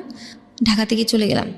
চলে গিয়ে আবার বললাম কি যে লাইফে তো অনেক কিছু করলাম, আমার লাইফে অনেক কিছু ঘটে গেল মাত্র কয়েকটা বছরের মধ্যে। এগুলো আসলে ঠিক হচ্ছে না, কারণ আমি তো এখন আর কাউকে বিশ্বাস করতে পারবো না। কারণ বিশ্বাস করার মতো জায়গাটাই আমি আর নাই। একটা মানুষকে বিশ্বাস করতে, যে মানুষটাকে আমি বিশ্বাস করছি সেই মানুষটাই আমার সাথে এরকম করতেছে। মানে কন্টিনিউ আমি একটার পর একটা এরকম ঘটেই গেছে। তারপরে আমি আমার মতো করে আবার চলে গেলাম বাড়িতে। গিয়ে আমার ফ্যামিলিতে বললাম যে আমার যা হোক করছি, আমি ভুল করছি। আমি বাবার কাছে বললাম যে সরি। বাড়িতে চলে গেলাম। চলে যাওয়ার পরে মা বললো ঠিক আছে। মাকে তো আর এত কিছু শেয়ার করিনি, কারণ শেয়ার করার মতো তো পরিস্থিতি আমার নাই। কারণ সবগুলোই তো একটার পরে একটা সবগুলো অপরাধ। তো মাকে বললাম যে মা, আমি আবার পড়াশোনা করতে যাচ্ছিলাম, আবার কন্টিনিউ আমি আমার কলেজে যাব, বা আমি গ্রাফিক ডিজাইনটা শেখা হলো না? না, শেখা হলো না। ওনার এখানে কিছুদিন থাকার পরেই ওনার এখানে এরকম শুরু হলো। ওনার সাথে কি কমিউনিকেশনটা অফ হয়ে গেল, নাকি সামহাউ উনি আপনাকে ট্র্যাপ না করে না, দিয়েছে? উনি আমাকে ট্র্যাপ করতেছিল। আমি আমার নাম্বার সব বন্ধ করে দিছি, ক্লোজ। আচ্ছা। একদম ক্লোজ। আমি বলছি যে ঠিক আছে, ফেসবুকে যা ইচ্ছা তাই করো, আমি দেখবো না, কিছু না, নিজের মতো করে করো। আমরা বিরতি নেব এখানে, একটা প্রিয় শ্রোতা, ছোট্ট একটা বিরতি। গল্পের একবারে শেষ ভাগে চলে আসছি। আজকের এই গল্পের একটা বারবার যখন শুনছিলাম যে আসলে মেসেজটা কী হতে পারে, আমরা আমাদের ব্যক্তি জীবনে যে শিক্ষাটা লাভ করি, আমাদের পাঠ্য বই থেকে বলেন বা একাডেমিক এডুকেশন থেকে বলেন, কিন্তু আমাদের পরিবেশগত বা সামাজিক যে শিক্ষাগুলো, সেগুলো কিন্তু খুব গুরুত্বপূর্ণ। এবং সেখানে আসলে ভুল শিক্ষাটা যদি চলে আসে, তাহলে কোনো না কোনোভাবে আমরা এইরকম ঘটনার মুখোমুখি হতে পারি। সুতরাং সেই জায়গাটি থেকে আজকের এই গল্পটিকে আপনি কিভাবে নেবেন, সেটা কিন্তু একটু ভাবার বিষয়। আমরা ছোট্ট একটা বিরতি নিচ্ছি। আমি বাড়িতে চলে গেলাম। আমার পড়াশোনাটা সবকিছু কনফেস করে আমি বাড়িতে চলে গেলাম। চলে গিয়ে আবার পড়াশোনাটা কন্টিনিউ করার জন্য আবার আমি আমার মানে যে জায়গা থেকে আমি পড়াশোনা করি সেই জায়গায় চলে আসছি। তো পড়াশোনা করতেছি, পড়াশোনা কন্টিনিউ চলতেছে। এক পর্যায়ে আবার শিল্পকলায় ভর্তি হলাম। ভর্তি হয়ে আবারও গানটা কন্টিনিউ করলাম, যে দেখিও আমি আমার গানটায় থাকলে হয়তো বা আমাকে আর কোনো ভুল ছুঁইতে পারবে না, বা আমি কোথাও যাব না, একটা নেশায় থাকবো, একটা ঘোরে থাকবো। তো ওইভাবে লেখাটাও আমি লেখালেখি করতাম, যেহেতু মানে টুকটাক লেখালেখি করতাম, কবিতা লিখতাম, গল্প লিখতাম। তো লেখালেখিটা কন্টিনিউ করতাম আর গানটা কন্টিনিউ করতাম। প্রতিদিন রেওয়াজ করা বাসায়, মানে সব কিছু কন্টিনিউ করে মস্তিষ্কটা একটা জায়গায় স্থির রাখতেছিলাম আর কি, যে দেখি আমি সব কিছু থেকে বেরিয়ে আসতে চাচ্ছি, যে এইগুলা ঘটনা আমার লাইফে যেগুলো ঘটছে আমার লাইফে যেন আর না ঘটে। তো আমি আমার মতো করে গান গাওয়া, প্র্যাকটিস করা, সব কিছুই পড়াশোনা করা। আবার সেই ফেসবুকেই যে আমার সাথে পরিচিত ছিল, তো তার সাথে আমার মাঝে মাঝে কথা হতো, হাই হ্যালো এটুকুই ছিল। মানে আমার বর্তমানে যার সাথে রিলেশন ছিল আর কি। মানে এর সঙ্গে পরিচয়টা কিভাবে হয়? ফেসবুকের মাধ্যমে? হ্যাঁ, ফেসবুকের মাধ্যমে। আচ্ছা। তো আমি যখন গান করতাম তখন জানতো উনি। ফেসবুক আইডিটাকে আপনি পেলেন পরে নাকি না, নতুন আরেকটা আইডি ছিল আমার, সেই আইডিতে। ওই আইডি মানে ওটা আপনি বাদ দিয়ে দিলেন? হ্যাঁ, ওটা বাদ দিয়ে দিলাম, নতুন আইডি নিলাম। তো ওই নতুন আইডি থেকে আমার ওনার সাথে কথা হয়। তো টুকটাক কথা হয়, তো জানতে পারি যে ওনার শোরুম আছে। হ্যাঁ, শোরুম আছে, কম্পিউটার শোরুম, সেলস সার্ভিস। ওনাকে নক করলাম যে ভাইয়া আমার এরকম ল্যাপটপ প্রয়োজন। পরে বলতেছে ঠিক আছে আপনি আসেন। তো ফোন দিলাম ওনাকে, ফোন দিয়ে ওনার এখানে গেলাম, কথাবার্তা হলো। আমি আমার মতো করে ল্যাপটপ কিনে নিয়ে চলে আসলাম বাসায়। তো উনি আমাকে বললো যে আরেকদিন আইসেন ম্যাডাম কফি খাওয়ার জন্য। তো বাসায় চলে আসলাম, আসার পরে আর ওনার সাথে কথা হয়নি। 2 দিন পরে আমার মা ফোন দিল, বললো যে তোর কাকার শরীর খুব খারাপ, তুই কি দেখতে আসবি কিনা। আমি বললাম যে ঠিক আছে, আমি রওনা দিতেছি। রওনা দিলাম। রওনা দেওয়ার পরে আমি বাসে তখন উনি আমাকে ফোন দিলেন, বললেন যে আপনি কোথায়। যে আমি সরি, আমি তো আপনার কফি খাওয়ার দাওয়াতটা রাখতে পারতেছি না, কারণ আমার কাকা এরকম সমস্যা, আমার কাকা অসুস্থ। বললো যে ঠিক আছে, আপনি বাসায় যান, জানায়েন কি হয়। বাসায় গেলাম, যাওয়ার পরে দেখি যে কাকা মারা গেছে। আমি যখন গেলাম, গিয়ে দেখি যে কাকা মারা গেছে। যাওয়ার পরে মানে আমার এই কাকারে মানে আমি ছোটোবেলা থেকে খুব খুব বেশি আমাকে আদর করতো এবং আমি খুব পছন্দ করতাম, কারণ ছোটোবেলা থেকে উনি আমাকে ডাকতো, নুসরাত নুসরাত আসো আসো, গান করো, গান শোনাও, বা নুসরাত একটু পরে পরে ডাকো, নুসরাত দেখো আমার ফোনটা কি হয়েছে। মানে মানে একটা জিনিস, আমার ফিলিংটা আমার খুব খারাপ লাগতেছিল। আমি কাকা মারা যাওয়ার পরে আমি ঠিক থাকতে পারিনি। পরের দিন মাকে বললাম যে মা, আমার দেখো বাড়িতে থাকলে আমার মনে হচ্ছে যেন কাকা আমাকে ডাকতেছে, আমার মনে হচ্ছে যেন কাকা আসে, আমার খুব খারাপ লাগতেছে। তো মা বললো যে এখন কি করবি। আমি বললাম যে আমি চলে যাব। মারা যাওয়ার পরের দিন আমি চলে আসলাম ময়মনসিংহে। আসার পরে আমার মন খুব খারাপ, যেহেতু আমি বললাম যে কী করা যায়। উনি আমাকে আবার ফোন দিল, ওই ফোন দিয়ে বললো যে ম্যাডাম আপনি কোথায়। আমি বললাম যে আমি ময়মনসিংহ চলে আসছি বাসায়। বললো যে আপনার কাকা মারা গেল, আপনি এত তাড়াতাড়ি চলে আসলেন। আমি বললাম যে এরকম এরকম সমস্যা, আমি বাড়িতে থাকলে মনে হয় যেন আমার কাকা আসে, আমাকে ডাকতেছে, তার জন্য আমি চলে আসছি, আমার ভালো লাগতেছে না। বললো যে ঠিক আছে, আপনি এদিকে আসেন, এসে একটু বসে যান। তো আমি গেলাম, আমি বললাম যে ঠিক আছে, দেখে আসা যায় কিনা। শিল্পকলায় ক্লাস করে এসে বিকেলবেলায় বাসায় আসলাম। বাসায় এসে চেঞ্জ করে আবার ওনার এখানে যাই। তো ওনার এখানে এক জায়গায় বসে কফি খাচ্ছি। আমি দেখতেছি, খেয়াল করতেছি যে আমার মন খারাপ, কারণ আমার ভালো লাগতেছে না, আমার কাকা মারা গেছে। তো সে আমাকে বলতেছে কী প্রবলেম। আমি বলছি যে আমার কিছু ভালো লাগতেছে না, আমার মন চাইতেছে যে কোথাও ঘুরতে যাইতে। আবার আমার আরেকটা প্রবলেম ছিল কি ভাই, আমি যখনই খুব একা থাকতাম তখন আমি দূরে কোথাও ঘুরতে যেতাম। মানে আমার এইটা একটা অভ্যাস ছিল যে একা একা ঘুরতে যাওয়ার, ওটা আমার কাছে ভালো লাগতো, কারণ মানে নিজের লাইফটাকে ফিল করার একটা সিচুয়েশান তৈরি হতো। তখন দেখতাম যে আসলে যে আমি যা করতেছি ভুল করতেছি, বা নিজেকে নিয়ে ভাবার মতো কিছুটা সময় পেতাম। তো ওনাকে আমি বললাম যে আমি হয়তো কোথাও যাব।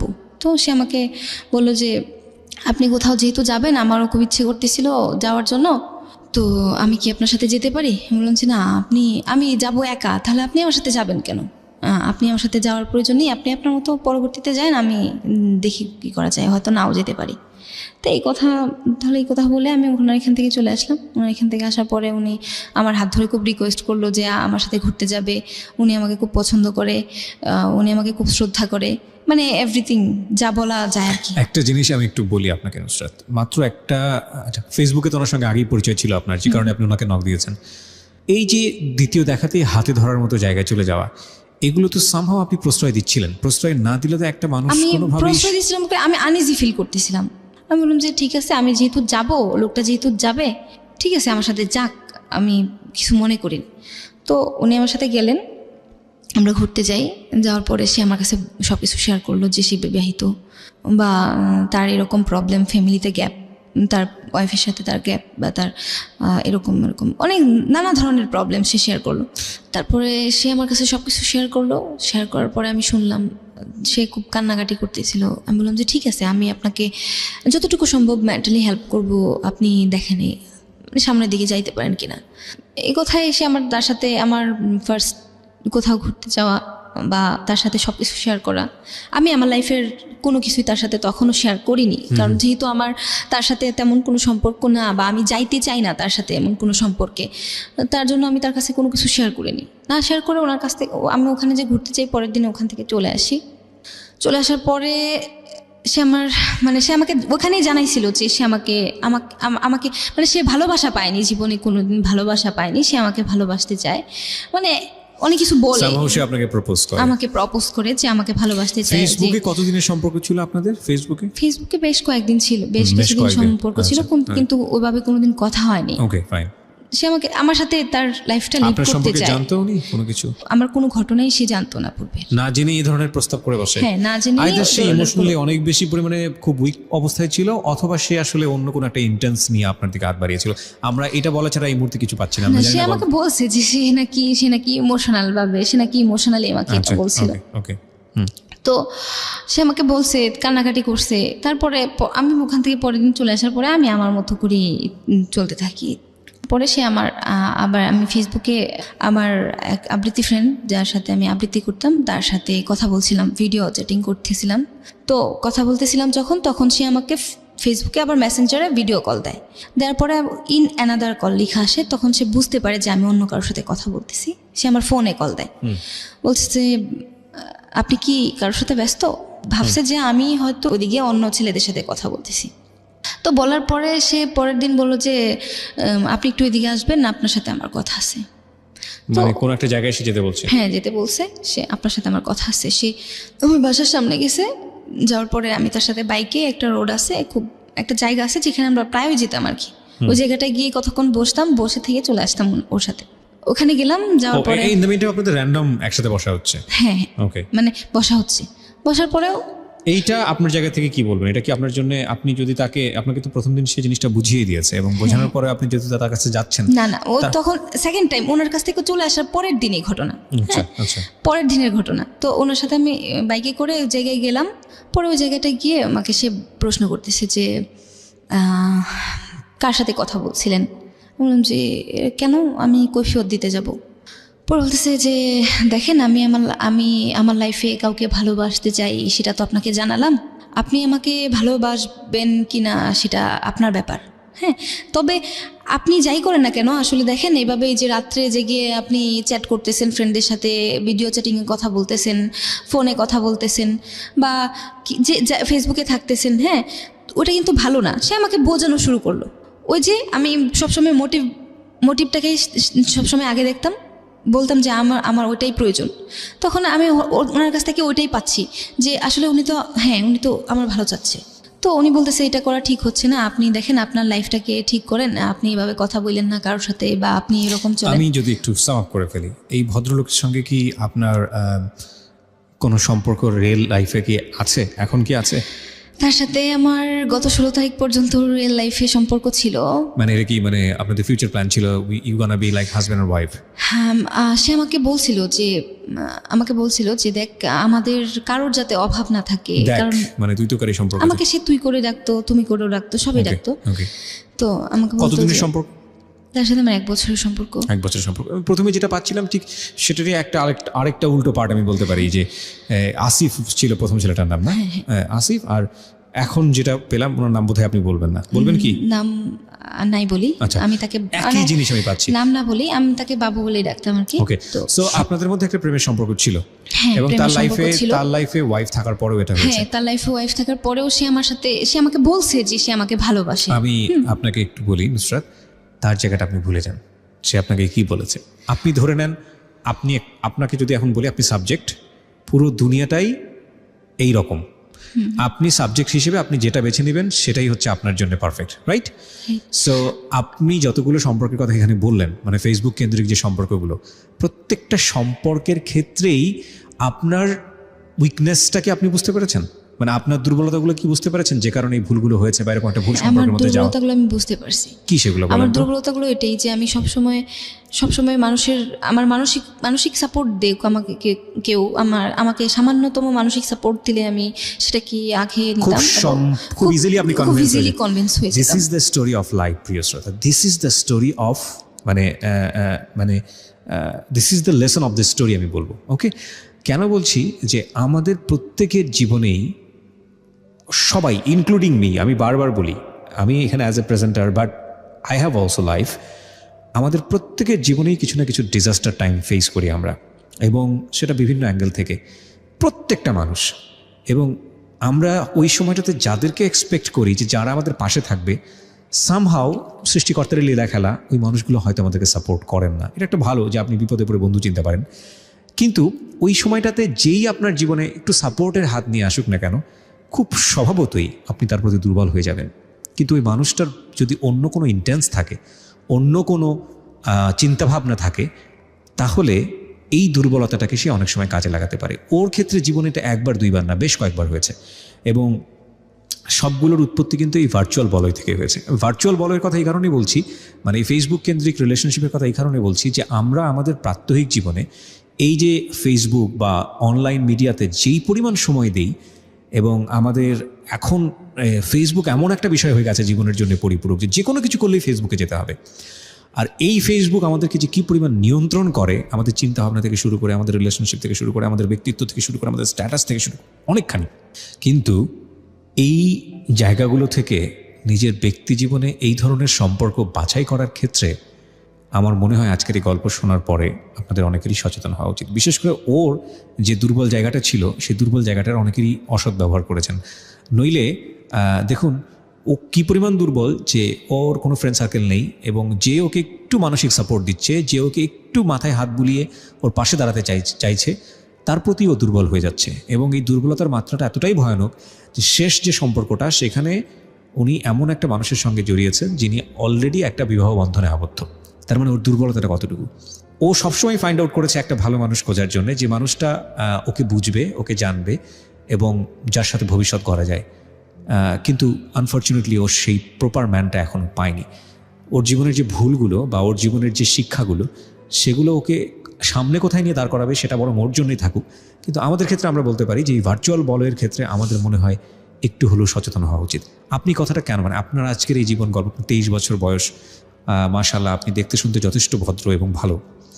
আপনি আপনার ব্যক্তি জীবনের এই যে গূঢ় সত্যগুলো, এগুলো আপনি লাখ লাখ মানুষকে আজকে জানালেন কেন? মানে আমি যে কথাগুলো বললাম সেগুলোই কি, নাকি অন্য কোনো উদ্দেশ্য ছিল? না, আমার উদ্দেশ্য কি, আমার লাইফে অনেক কিছু ঘটে গেল, কিন্তু আমার সবচেয়ে বেশি খারাপ লাগছে কেউ আমাকে কোনো খারাপ মিন করে নাই। আমার লাস্টে যার সাথে সম্পর্ক ছিল তার সাথে আমার এরকম একটা ঘটনা ঘটলো যেটা আসলে কল্পনা করতে পারিনি আমি। কারণ আমি তাকে বলছিলাম যে দেখো, একসময় বলছিলাম যে তুমি যেহেতু যেটা চাও না, আমি সেটা করব না। কারণ আমি তো তোমাকে আমার লাইফ আমার জায়গা থেকে তোমাকে রিয়েল লাভ করে, আমি আমার জায়গা থেকে তোমাকে সম্পূর্ণ চাই। নুসরাত, এই জায়গাটা যদি আমরা কোশ্চেন করতে যাই, ডিবেট করতে যাই, আমার মনে হয় যে আপনি আরও অনেক বড় ভুল করেছেন। কারণ আপনার সঙ্গে যে সম্পর্কে যে সে জড়িয়েছে, তার আগে কি সে তার ওয়াইফকে ডিভোর্স দিয়েছে? না, সে কিছুই করে নাই, কিছুই করেনি। এটা তো আপনি জানতেন, তো জানার পরেও আপনি তাকে এই সাপোর্টটা কেন দিয়েছেন? আমি ওই যে সবসময় আমাকে বলতো যে ওর ফ্যামিলিতে গ্যাপ, হ্যাঁ, কিন্তু ও আমাকে ভালোবাসে, আমাকে বলতো যে এটা হচ্ছে আপনার ইমোশনালের জায়গা থেকে আপনার বিশাল একটা উইকনেস। আমাকে সে যেটাই করুক না কেন, এটা একটা অনৈতিক সম্পর্ক, প্রথম কথা হচ্ছে এটা। এবং আমি যারা জানি যে আপনারা আরও অনেক গভীরে গেছেন এই সম্পর্ক নিয়ে, যেটা হয়তো আপনি রেডিওতে বলতে চাচ্ছেন না, ঠিক আছে। কিন্তু এটা ঠিক যে একটা মানুষ, আপনি তো বুঝতে পারছেন যে তার রিয়েল লাইফে একজন আছে, এবং সে থাকা অবস্থায় যতটাই আনহ্যাপি হোক না কেন, আরেকজন মানুষের কাছে গিয়ে সুখী হইতে যাচ্ছে। বাট আপনাদের সেখানে নিশ্চয়ই একটা ফিউচার প্ল্যান ছিল। সেই ফিউচার প্ল্যানের জায়গা থেকে আপনারা নিশ্চয়ই এটা চিন্তা করেছেন যে ওকে ডিভোর্স দিয়ে দেওয়া হবে। না, ওকে ডিভোর্স, ওর ওয়াইফকে ডিভোর্স দিবে, আমি সেটা কখনো চাইনি। তাহলে আপনি কি চেয়েছেন? আমি চাইছিলাম যে ওর ওয়াইফ ওর যে জায়গাটাতেই আছে সেই জায়গাটাতে ঠিক থাকুক। কারণ ওর ওয়াইফের সাথে আমার আরো, আপনাকে বিয়ে করুক না, আমাকে বিয়ে করুক সেটা আমি চাইছি। কারণ আমি চাই নাই যে আমি একটা অনৈতিক সম্পর্কের মধ্যে জড়িয়ে থাকি। আপনি কেন একটা বিবাহিত মানুষকে বিয়ে করতে চাবেন? আই ডোন্ট নো, আমি ওর প্রতি এতটা, এটাই আমার পয়েন্ট। বিকজ আপনি ইমোশনালি অনেক বেশি দুর্বল। এবং আপনার যেটা হয়েছে এই লং টার্ম, আমার মনে হয় একজন সাইকিয়াট্রিক যিনি, উনি ভালো বলতে পারবেন। আপনার ইমিডিয়েটলি আমি আপনাকে সাজেস্ট করব যে আপনি একজন মানসিক বিশেষজ্ঞের কাছে যান। আমি বলি, আমি আপনাকে, মানে ওর ওয়াইফের সাথে আমার 8 মাস আগে, 4 মাস আগে, 6 মাস আগে কথা হয়। ওর ওয়াইফকে আমি সামান্যতম কিছু জানাইনি, বরং আমি বলছি যে না, আমি ওনাকে শুধু চিনি, উনি আমার একজন ফ্রেন্ড। আমি নুসরাত ওই পয়েন্টে কথাই বলতে চাচ্ছি না, কিন্তু আপনার এই যে পুরো ক্যালকুলেটিভ যে সামারিটা, সেই জায়গাটা থেকে একটা জিনিস বোঝার আছে, আপনি ঘটনার ভিতরে যান না, আপনি একটা অসুস্থ সম্পর্কের মধ্যে আছেন, এটা আপনি বুঝতে পারছেন? হ্যাঁ। আচ্ছা, যদি এটা বুঝে থাকেন তাহলে এটা কিওর হওয়াটা জরুরি, এটা বোঝেন? জানি। কিওর হওয়াটা যদি জরুরি মনে হয় আপনার কাছে, তাহলে আপনার খুব ভালো একজন মনোবিজ্ঞানীর কাছে যাওয়া উচিত, চিকিৎসকের কাছে যাওয়া উচিত, যিনি আপনাকে পুরো স্টোরিটা, পুরো প্রোফাইলটা জেনে আপনাকে একটা কাউন্সিলিং এর মতো দিয়ে দেবেন। আপনি যে সিমটমগুলোর কথা বলেছেন, যে আপনাকে যে পরিমাণ পিল নিতে হয়েছে, স্লিপিং পিল, যে পরিমাণ ট্রিটমেন্টের মধ্যে গিয়ে আপনাকে যে পরিমাণে ফিজিক্যালি আপনাকে বিভিন্ন রকমের ওষুধ দিয়ে আপনাকে এটা একটা টর্চারের মধ্যে যেতে হয়েছে, সেখানে আপনার এই ধরনের ভুল করাটা হয়তো বা স্বাভাবিক। এটার মধ্যে হয়তো কোনো মেন্টাল লিঙ্ক আছে, I am not a physician, আমি জানি না, বাট আপনার খুব ভালো একজন ডক্টরের পরামর্শ নেওয়া উচিত। আমি এখন জানি না, আমাকে আমার রুমমেট বলেন, আমাকে আমার গানের ওস্তাদ বলেন, আমাকে আমার আশেপাশের লোক বলেন, প্রত্যেকেই বলে যে আমি মানসিক রোগী। কারণ আমি বাসায় বসে সারাদিন দেখা যায় যে হয় চিল্লায় কান্না করতেছি, নয়তো বসে বসে শুধু কান্না করতেছি। আপনি রাইট নাও কত? 23, রাইট? হ্যাঁ, 23। আপনি 23 বছর, আপনার পজিটিভ জিনিসগুলো দেখেন। আপনি 23 বছর বয়স, আপনি পড়াশোনা করছেন পলিটেকনিক, আপনার পড়া এখনো কমপ্লিট হয়নি, আমি যত জানি। কমপ্লিট হয়েছে? না, কমপ্লিট হয়নি, ফাইনাল ইয়ার আছেন, আপনি হয়তো কমপ্লিট করে ফেলবেন, মাশাআল্লাহ। আপনার চোখ আগের থেকে বেটার, রাইট? ওকে, আপনি দেখতে শুনতে মাশাআল্লাহ যথেষ্ট সুন্দর। আপনার এতগুলো ব্রাইট সাইড আছে, আপনার জীবনে যেগুলো ভুল হয়েছে বা যেগুলো অপরাধ হয়েছে আপনি মনে করছেন, সেগুলো আপনার জীবনে একটা বড় এক্সপিরিয়েন্স, ঠিক আছে? এত কিছুর পরেও যদি সৃষ্টিকর্তা আমাদেরকে বেঁচে থাকার অধিকার দেন, আমরা কেউ ধোয়া তুলসীর পাতা না। আমার জীবনে ভুল আছে, আপনার জীবনে ভুল আছে, প্রত্যেকটা মানুষের জীবনে। যদি কেউ বলে যে আমার জীবনে ভুল নাই, আমার জীবনে অপরাধ নাই, তাহলে সে মানুষ না। হ্যাঁ, তাহলে সে মানুষ না, এবং এটা সম্ভব না। প্রত্যেকটা মানুষের জীবনে ভুল আছে। এত ভুল থাকার পরেও যদি সৃষ্টিকর্তা আমাদেরকে বেঁচে থাকার অধিকার দেয়, এত ভুল থাকার পরেও যদি সৃষ্টিকর্তা আমাদের সামনে থেকে অন্ন বস্ত্র কেড়ে না নেয়, আপনি কেন আপনাকে নিয়ে এতটা বেশি হতাশ হচ্ছেন? আপনার লাইফে 23 বছর গেছে, আপনার লাইফে ধরেন আপনি আরও 23 বছর বাঁচবেন। এই 23টা বছর আপনি রাইট ওয়েতে বাঁচেন, এবং সেটার জন্য আপনার ইচ্ছাই যথেষ্ট।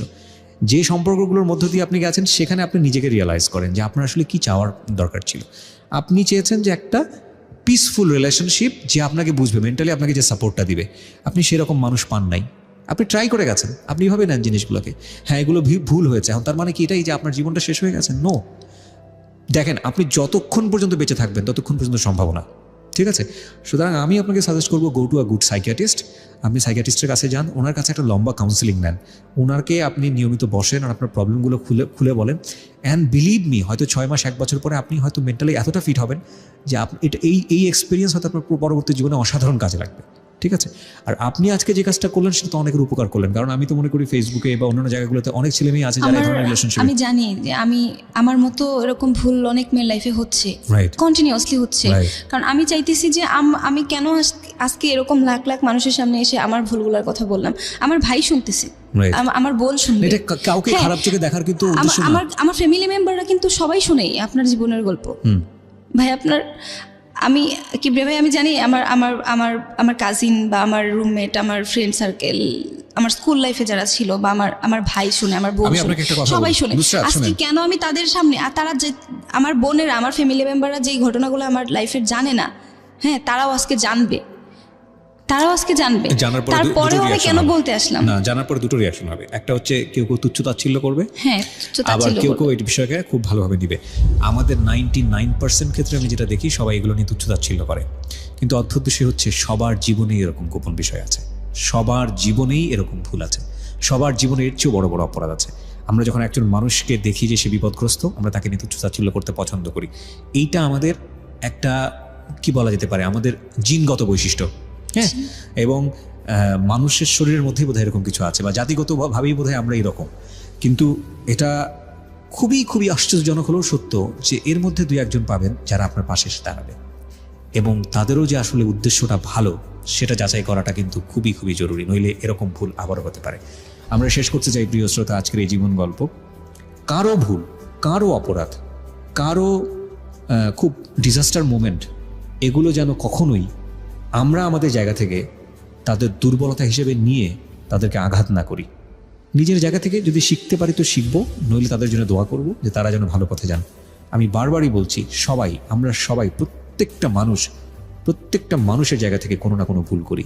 একটা ভুল, একটা অপরাধ ওই মানুষের জীবনটাকে, পুরো জীবনটাকে জাজ করার জন্য এনাফ না, কারণ আপনি জানেন না ওই মানুষটি সারা জীবনে কত কত ভালো কাজ করেছে। বয়স 35 চলে।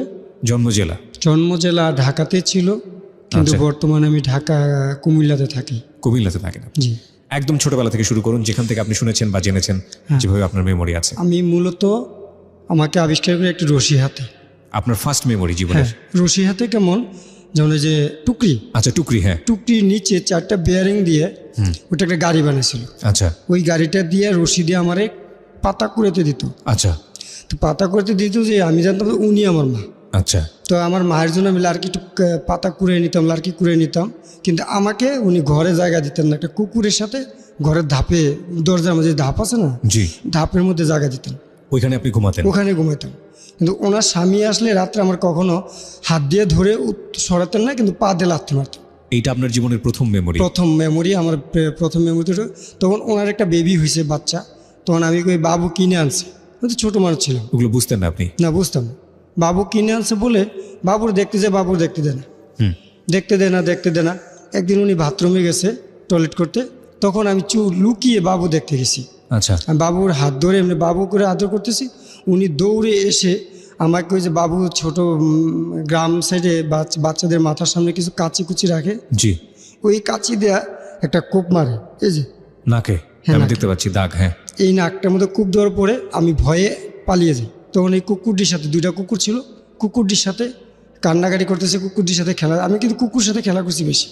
মানে আপনার কাছে এটাই নর্মাল মনে হতো? হ্যাঁ, আচ্ছা। কুকুরটির সাথে খেলা করতাম বেশি, আর এই পাতা কুড়াতাম। রাত্রে ওনার স্বামী আসছে। আপনি বাবা মা বলতেন না ওই সময়টাতে কাউকে? হ্যাঁ বলতাম, ওনাদের মা বাবা ডাকতাম। ওনাদেরকে আব্বা আম্মা ডাকতেন? হ্যাঁ, ওনাদেরকে ডাকতাম। আচ্ছা, তো ওনারা আমরা পাতা কুড়িয়ে আনলে এমন খাবার দিত যেটা গ্রহণযোগ্য না, পচা খাবার, বাসি। আচ্ছা, আপনি সারাদিন এই পাতা কুড়াতেন হ্যাঁ, আলটিমেটলি? পাতা কুড়াতাম। ওকে, তখন সম্ভবত আমার বয়স 2 থেকে 2.5 বছর হবে। জি।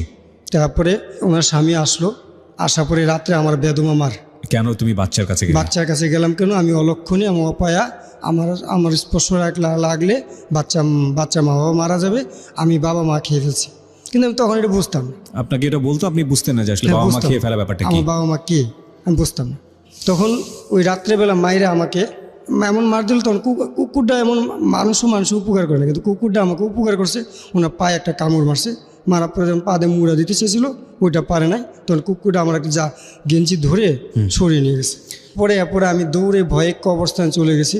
ওই কবরস্থানে অনেকদিন থাকতাম, মুদ্দারে খাড়ে। আপনার কখনো এরকম প্রশ্ন আসতো না যে এরকম করে কেন আমার সঙ্গে বাচ্চা কাচ্চা? না, আমি তো বুঝতাম না, আমি তো ভয় পেতাম যে মা বাবা এমন করে কেন। আচ্ছা আচ্ছা। তারপরে কবরস্থানে কদিন থাকতাম, থাকাকালীন ওনার মা ছিল বানু করে নাম। কবরস্থানে রাতের বেলা ঘুমাতেন? হ্যাঁ, মুদ্দারে খাড়ে, ওই যে লাশ টানে, হ্যাঁ। এই খাড়ে ঘুমাইতাম। কুকুরটি নিচে ঘুমাইতো, আমি খাড়ে ঘুমাইতাম। আজকের এই জীবন গল্প কোথায় গিয়ে দাঁড়ায় সেটাই দেখার বিষয়। So very pathetic. ওকে, বলুন তারপর। তারপরে একদিন আমি, একটা বাজার আছে, বাজারে গিয়ে যে পচা খাবার কুড়াইতাম, তরকারি কুড়াইতাম, এগুলি বিক্রি করতাম। বিক্রি করে তারপর নিজের পেট চালাইতাম। তখন ওনার মার ভানু বেগম আসছে, আমাকে রাস্তায় দেখতে পেয়েছে, দেখে উনি আমার জড়ায় ধরছে। জড়ায় ধরে বলে, কি রে ভাই তুই এই অবস্থা? তখন আমি বললাম, আমার নাকের আগা দেখে। তো এটা কি হয়েছে? মা কে আমাকে জড়ায় বলছে। ধরেছে আপনাকে? কে জড়ায় ধরেছে? আমার নানি। নানি? হ্যাঁ, নানি। নানি মানে হচ্ছে হলো যার কাছে থাকতেন ওনার মা? ওনার মা। আচ্ছা। তখন উনি কেঁদে কেঁদে এই রাস্তার মধ্যে চিল্লে বললো আমার কাহিনী, যে তুই তো তার মেয়ে, তার ছেলে না। তোর বাবার নাম রুমান চৌধুরী, এটিএম রুমান, মায়ের নাম শাহিদা খানম রূপা চৌধুরী। তোর বাবা মা মুক্তিযোদ্ধা ছিল, তোর মা তোকে জন্ম ধর 12 ঘন্টা পরে মারা গেছে। তোর বাবা আমাদের কাছে দিয়ে গেছে 5 লক্ষ টাকা দিয়ে, 6 বছর পর্যন্ত তোকে দুধ দিয়ে লালন পালন করবে। তখন তখন একজন মাস্টার ছিল, ওনার নাম রশিদ মাস্টার। উনি তখন আমাকে এই কথা শুনে উনি আমাকে কুলে তুলে নিছে ওই বাজারের মধ্যে? হ্যাঁ, বাজারের মধ্যে। মাস্টারে আজকে উনি নেই। আপনার বয়স কত ছিল তখন আপনার আনুমানিক? তখন এটা আপনার হিসাব করা খুব প্রায় মুশকিল। 3 বছরের কাছাকাছি। 3 বছরের কাছাকাছি? 3 বছরের কাছাকাছি। তখন আমাকে উনি কোলে তুলে নিল, নেওয়ার পর ওনার কাছে সম্পূর্ণ হিস্ট্রি জানলে আমিও শুনলাম। ওর বাবা কি হয়েছে? মুক্তিযুদ্ধে মারা গেছে? হ্যাঁ, মুক্তিযুদ্ধ মারা যায় না। আমার আব্বা আমাকে ওনাদের কাছে 5 লক্ষ টাকা দিয়া বলছে, আমার ছেলেটাকে 6 বছর পর্যন্ত দেখবা, আমি তোকে 5 লক্ষ টাকা দিলাম, তার জন্য ছেলেটাকে সম্পূর্ণ টেক কেয়ার তোমরা করবা। আচ্ছা, এটা ওনাদেরকে বলেছে, কিন্তু ওনার বাবা ওনাদেরকে কোথায় বলছে। ছিল? তখন বাবা আমাকে যখন 11 মাস 26 দিন বয়স হয়েছে, তখন আমার আব্বা ভারতে গেছিল চিকিৎসার জন্য, আর ফিরে আসেনি। এই সুযোগে কিন্তু তারা আমাকে এইরকম মানে কুকুর বিড়ালের মতো কুকুরের মতো ব্যবহার করছে। আচ্ছা। তখন এই ভানু আর ওনার মেয়ের কাছে যেত না, উনি আমাকে নিয়ে ঢাকা চলে আসলো। আইসায় বিভিন্ন যাদেরকে চিনতো। মাস্টার যে কোলে তুলে নিল, মাস্টার তারপরে? মাস্টার পরে বললো যে তুমি ওকে পড়াশোনা করাতে হবে। আচ্ছা। তখন উনি বললো, আমি ওর পরিচয়টা আগে তুলে ধরি। আচ্ছা। তখন উনি আমাকে নিয়ে আসলো। আইসে যে বাণিজ্য মন্ত্রী বর্তমানে আছে তোফাল সাহেব, হ্যাঁ, ওনার কাছে গেলেন। একদম ছোটবেলায়? একদম ছোটবেলায়। আচ্ছা। উনি আমাকে কোলে নিয়ে ঘুরলেন। আচ্ছা। প্রত্যেকটা মন্ত্রী এমপি যারা মুক্তিযোদ্ধা ছিল, ওনার পরিচয় মতো আমার বাবার সাথে যারা ছিল সবার কাছে গেছে। আচ্ছা। এরপরে উনি করে আমাকে আবার পড়াশোনা দিল। রশিদ মাস্টার যখন আমাকে স্কুলে দিত, তখন আমাকে স্কুল ঢুকতে দিত না। আমার গায়ে ভালো কাপড় ছিল না, আমাকে দূরে পড়াতে হতো, দূরে রেখে পড়াতো আর কি, বাইরে। আচ্ছা। ওই জানলা দিয়ে বসে বসে উনি আমাকে পড়াতেন। উনি আমার এই উপকারটা করছেন, উনি এখন নেই। ওনার রুহের মাগফিরাত কামনা করে উনি খুব আমার জন্য কষ্ট করছেন। তারপরে আমাকে উনি এভাবে পড়াতেন। আমি ছিঁড়া বই দিতেন, ওগুলি আমি পড়তাম, সরু সরাই রশি দীর্ঘি ABCD এগুলি বর্ণমালা যা আছে বা ক্যাপিটাল যা আছে এগুলি আমার পড়াতেন। পড়ার পরে ধীরে ধীরে তৎকালীন সময় বর্তমানে এমপি আকম বাহাউদ্দিন বাহার, উনি ছিলেন চেয়ারম্যান। আচ্ছা। উনি আমাকে তখন পড়াশোনা সম্পূর্ণ বেদমের সহযোগিতা করা শুরু করলেন। আচ্ছা। কিন্তু আমি পড়াশোনা যতটুকু করছি, আমি মোটামুটি ভালোই পড়াশোনা করে যখন নিতে আসি তখন আবার আমার মা উনি অসুস্থ হয়ে পড়েন। যে আমার যে মা ছিলেন জি। উনি ওনার মাকে চাপ দিলেন, তুমি ওকে মুক্তিযুদ্ধের পরিচয় দিতে গেলে কেন? আর মুক্তিযুদ্ধ কি করতে পারছে বাংলাদেশের জন্য? মানে আপনার যে পালিত মা সে তার মাকে মানে আপনার নানুকে চাপ দিচ্ছিল। হ্যাঁ, না, মুক্তিযুদ্ধের কি করতে পারছে? আচ্ছা। একজন মুক্তিযুদ্ধ কিছুই করতে পারে, একজন রাজাকারে 1,000 লোক সৃষ্টি করতে পারছে টাকা দিয়ে, মুক্তিযুদ্ধে কি করতে পারছে? কিন্তু আমার প্রশ্ন, এখনো কি আমার বাবা মা আমার আব্বু বেঁচে আছেন? আপনি জানেন না এখন পর্যন্ত? না, জানি না। আচ্ছা। কিন্তু উনি কি মরে গেছেন না তো বেঁচে ওনার আছেন? কোনো আত্মীয় স্বজন ছিল না উনি? হ্যাঁ, গেছেন, উনি যার জায়গায় গেছে। তখন উনি এরপরে আমি যখন এসএসসি পরীক্ষা দিলাম 1998 সালে। এসএসসি পরীক্ষা কি আপনার ওই পালিত মায়ের কাছে থেকেই দিলেন? হ্যাঁ, পালিত মানা বাহার বাইরে আন্ডারে দিছি আমি। বাহার বাড়িটাকে? এই যে এমপি, বর্তমান এমপি। তো আপনি থাকলেন কোথায় এরপরে? থাকতাম এই রাস্তায় থাকতাম। রাস্তায় বলতে? রাস্তায় মানে রাস্তার পাশে থাকতাম, আর আমার নানু আমার পাশে থাকতো। রাস্তার পাশে কোথায় ঘুমাতেন? এই যে কোথায় ফুটপাতে দোকানের সামনে ঘুমাইতাম আর পড়াশোনা করতাম। কিভাবে পড়াশোনা করতেন? পড়াশোনা করতাম, স্কুলের সময় স্কুল যাইতাম। আচ্ছা। আর এই দোকানের পাশে রাত্রে ঘুমাইতাম। দোকানের পাশে ঘুমাইতেন? হ্যাঁ, দোকানের নানু সামনে আপনার সঙ্গে ঘুমাতো? নানু আমার সাথে ঘুমাইতো। আর কুকুর, আমি কিন্তু 110টা কুকুর পালতাম। 110টা কুকুর? 110টা কুকুর পালতাম। এদেরকে মুরগি, ওই বিভিন্ন মরা মুরগি টুরগি এনে খাওয়াইতাম। আমার কুকুরটি আমার খুব আদর করতো। ওই কুকুরই আপনার বন্ধু ছিল? আমার সঙ্গীর সাথে ছিল কুকুর। আচ্ছা। এভাবে যাক আমার জীবন চলছে। তো আপনি স্কুলে পড়তেন আর বাকি সময়টা কিভাবে পড়াশোনা করতেন? বাকি সময়টা ওই দোকানের সামনে মাঠে বৈশা পড়তাম। আর বাহার ভাই বলতো এবার পড়বি। কোন বাহারে? এমপি বাহার? এমপি বাহার। কোন এমপি? কোন এলাকার এমপি? এটা হচ্ছে 6 আসন কুমিল্লা। কুমিল্লা। উনি কি এখনো এমপি আছেন? হ্যাঁ, আকম বাহাদুর বাহার। উনি এখনো এমপি আছেন? এখনো এমপি আছেন। আমরা আমাদের এই অনুষ্ঠান থেকে আপনাকে রেসপেক্ট জানাই, এবং অবশ্যই আমরা চাইবো যে যদি ভবিষ্যতে কোনোদিন ওনার বিষয় নিয়ে আপনার সঙ্গে কথা হয় তাহলে ইন ডিটেল হয়তো আপনার কাছ থেকে জানতে পারবো আরও। কিন্তু আমরা আমাদের এই অনুষ্ঠানের মাধ্যমে আপনাকে শ্রদ্ধা জানাচ্ছি। যেটা উনি বললেন সেটা যদি সত্য হয়ে থাকে, রেসপেক্ট আপনার প্রতি। হ্যাঁ, বলুন। তারপরে এসএসসি পরীক্ষা দেওয়ার পরে উনি 98 সালে আমার নানু আমাকে নিয়ে আসলো ঢাকায়। আইসে আব্দুল মতিন খসরুস তৎকালীন আইনমন্ত্রী ছিলেন, ওনার সাথে বলার পর উনিকে আমি তো চিনি, আপনি কই থাকেন? তো বলে আমি কুমিল্লা থাকি, আমার মেয়ে নিয়ে আমার কাছে তোর ছেলেটার দিয়ে গেছিলো, এখন উনি আসেন, এখন কী করবো? ঠিক আছে, আপনার প্রাইম মিনিস্টার দেখা করেন। আচ্ছা। তখন প্রাইম মিনিস্টারের সাথে কত সালের দিকে মনে আছে? কত সালে এসএসসি? 98 সালে। আচ্ছা। তখন উনি আমাকে নিয়ে প্রাইম মিনিস্টার দেখা করলো, একটা ডিউ দিল, চিঠি দিল, আর আমার বাবার যে কাগজপত্র উনি নিয়ে আমাদের মাননীয় প্রধানমন্ত্রীর কাছে দিলেন। দেওয়ার পর প্রধানমন্ত্রী বলল, ঠিক আছে, আমি তো জানতাম না, আমি তো চিনি, ওর বাবাকেও চিনি, ওর মাকেও চিনি, উনি আমার বাবার কাছে আসতো, আমি দেখছি, আমার সামনে বলছে, এটা মনে আছে। আচ্ছা। তখন আমিও খুশি হয়েছি, আমার নানুও খুশি হয়েছে, হয়তো আমার একটা গতি হবে। পরে এর মধ্যে কিছু কথা আছে, আমি তৎকালীন নানির সাথে থাকতাম তো, আর এই হকারি করতাম। জি। আমি এরকম যষ্ট মধু বিভিন্ন জিনিস বিক্রি করতাম ওই সময়টাতে? ওই সময় এসএসসি পরীক্ষার আগে না পরে? পরে। আচ্ছা। এই বাবারে খুঁজতে আসতাম, বাবার তথ্য নিতে আসতাম না। বাবার তথ্য নিতে কোথায় আসতেন? এই যে ঢাকা আসতাম, মুক্তিযোদ্ধাদের কাছে বিভিন্ন জায়গায় আসতাম নানুর সাথে, তখন এই ব্যবসা করতাম। আচ্ছা, এই যে বাবার তথ্য নিতে আপনি যেতেন, বাবা কোথায় যুদ্ধ করেছে, কত নম্বর সেক্টরে করেছে, এগুলো কি জানতেন? এমনি আমি কিছু জানতাম, কাগজপত্র দেখছিলাম, কাগজপত্র তো আমাদের ওই যে বললাম মাননীয় প্রধানমন্ত্রীর কাছে দিয়ে দিছি উনি আমার সামনে রেখে। আচ্ছা, ঠিক আছে, হ্যাঁ বলেন। তারপরে আমি এই হকারি করতাম, আর এই মাকে নিয়ে টাকা দিতাম, মা টাকা খাইতো, এভাবে চলতো। এবার 2000 সালে আমার নানু মারা গেল। আচ্ছা। 2000 সালে আমার নানু মারা গেলো। ওই যে আমাকে কেন মুক্তিযুদ্ধ পরিচয় দেয় এইভাবে বলে আমার নানু গায়ে হাত তুললো। কে হাত তুললো? আমার এই মা, আমার মা। ওনার স্বামী আর উনি মিলে ওনাকে মারলো। মারার পর উনি তার 3 মাস পরে মারা গেছে। আমি চিকিৎসা করতে পারিনি আমার নানুর টাকার কারণে। আমি যা কামাই করতাম তাই মার কাছে দিতাম। টাকা দিতে পারলে উনি আমাকে আদর করতেন, আর ওই বাইরে খাবার দিতেন, ঘরে জায়গা দিতেন না আমাকে, কখনো উনি ঘরে জায়গা দিতেন না। ওনার ছেলে মেয়ে কয়টা ছিল? ওনার একটা মেয়ে এখন আছে। তারপর এভাবে হকারি করতাম, হকারি করতে করতে এভাবে উনিও আবার 2001-এ মারা গেছে। আপনার মাও 2001-এ মারা গেল? একে মারা গেছে। তখন তো আমার পাশে কেউ নেই, মা জানতাম যে মাও নাই। আমি তো জানি মা এখন পরিচিত দাও মা না, তারপরে মা ডাকতাম, আমার খুব শান্তি লাগতো। আদর না করো, কিন্তু দুধ খাওয়াইছে আমাকে, দুধ দিয়ে বড় করছে। আমি যে 12 ঘন্টা আগে পরে মা মারা গেছে, তখন যদি দুধ দিতাম মারা যেতাম। এই চিন্তা ভাবনা ওনাকে আমি বেশি শ্রদ্ধা করতাম। জি। এই শ্রদ্ধা করতাম, ওনার মেয়েকে আদর করতাম বেশি। এভাবে আমি ওনাকে এই টাকা পয়সা যা পাতাম তা দিতাম। 2001 সাল গেল, 2003 এমনি 21শে আগস্ট হলো না?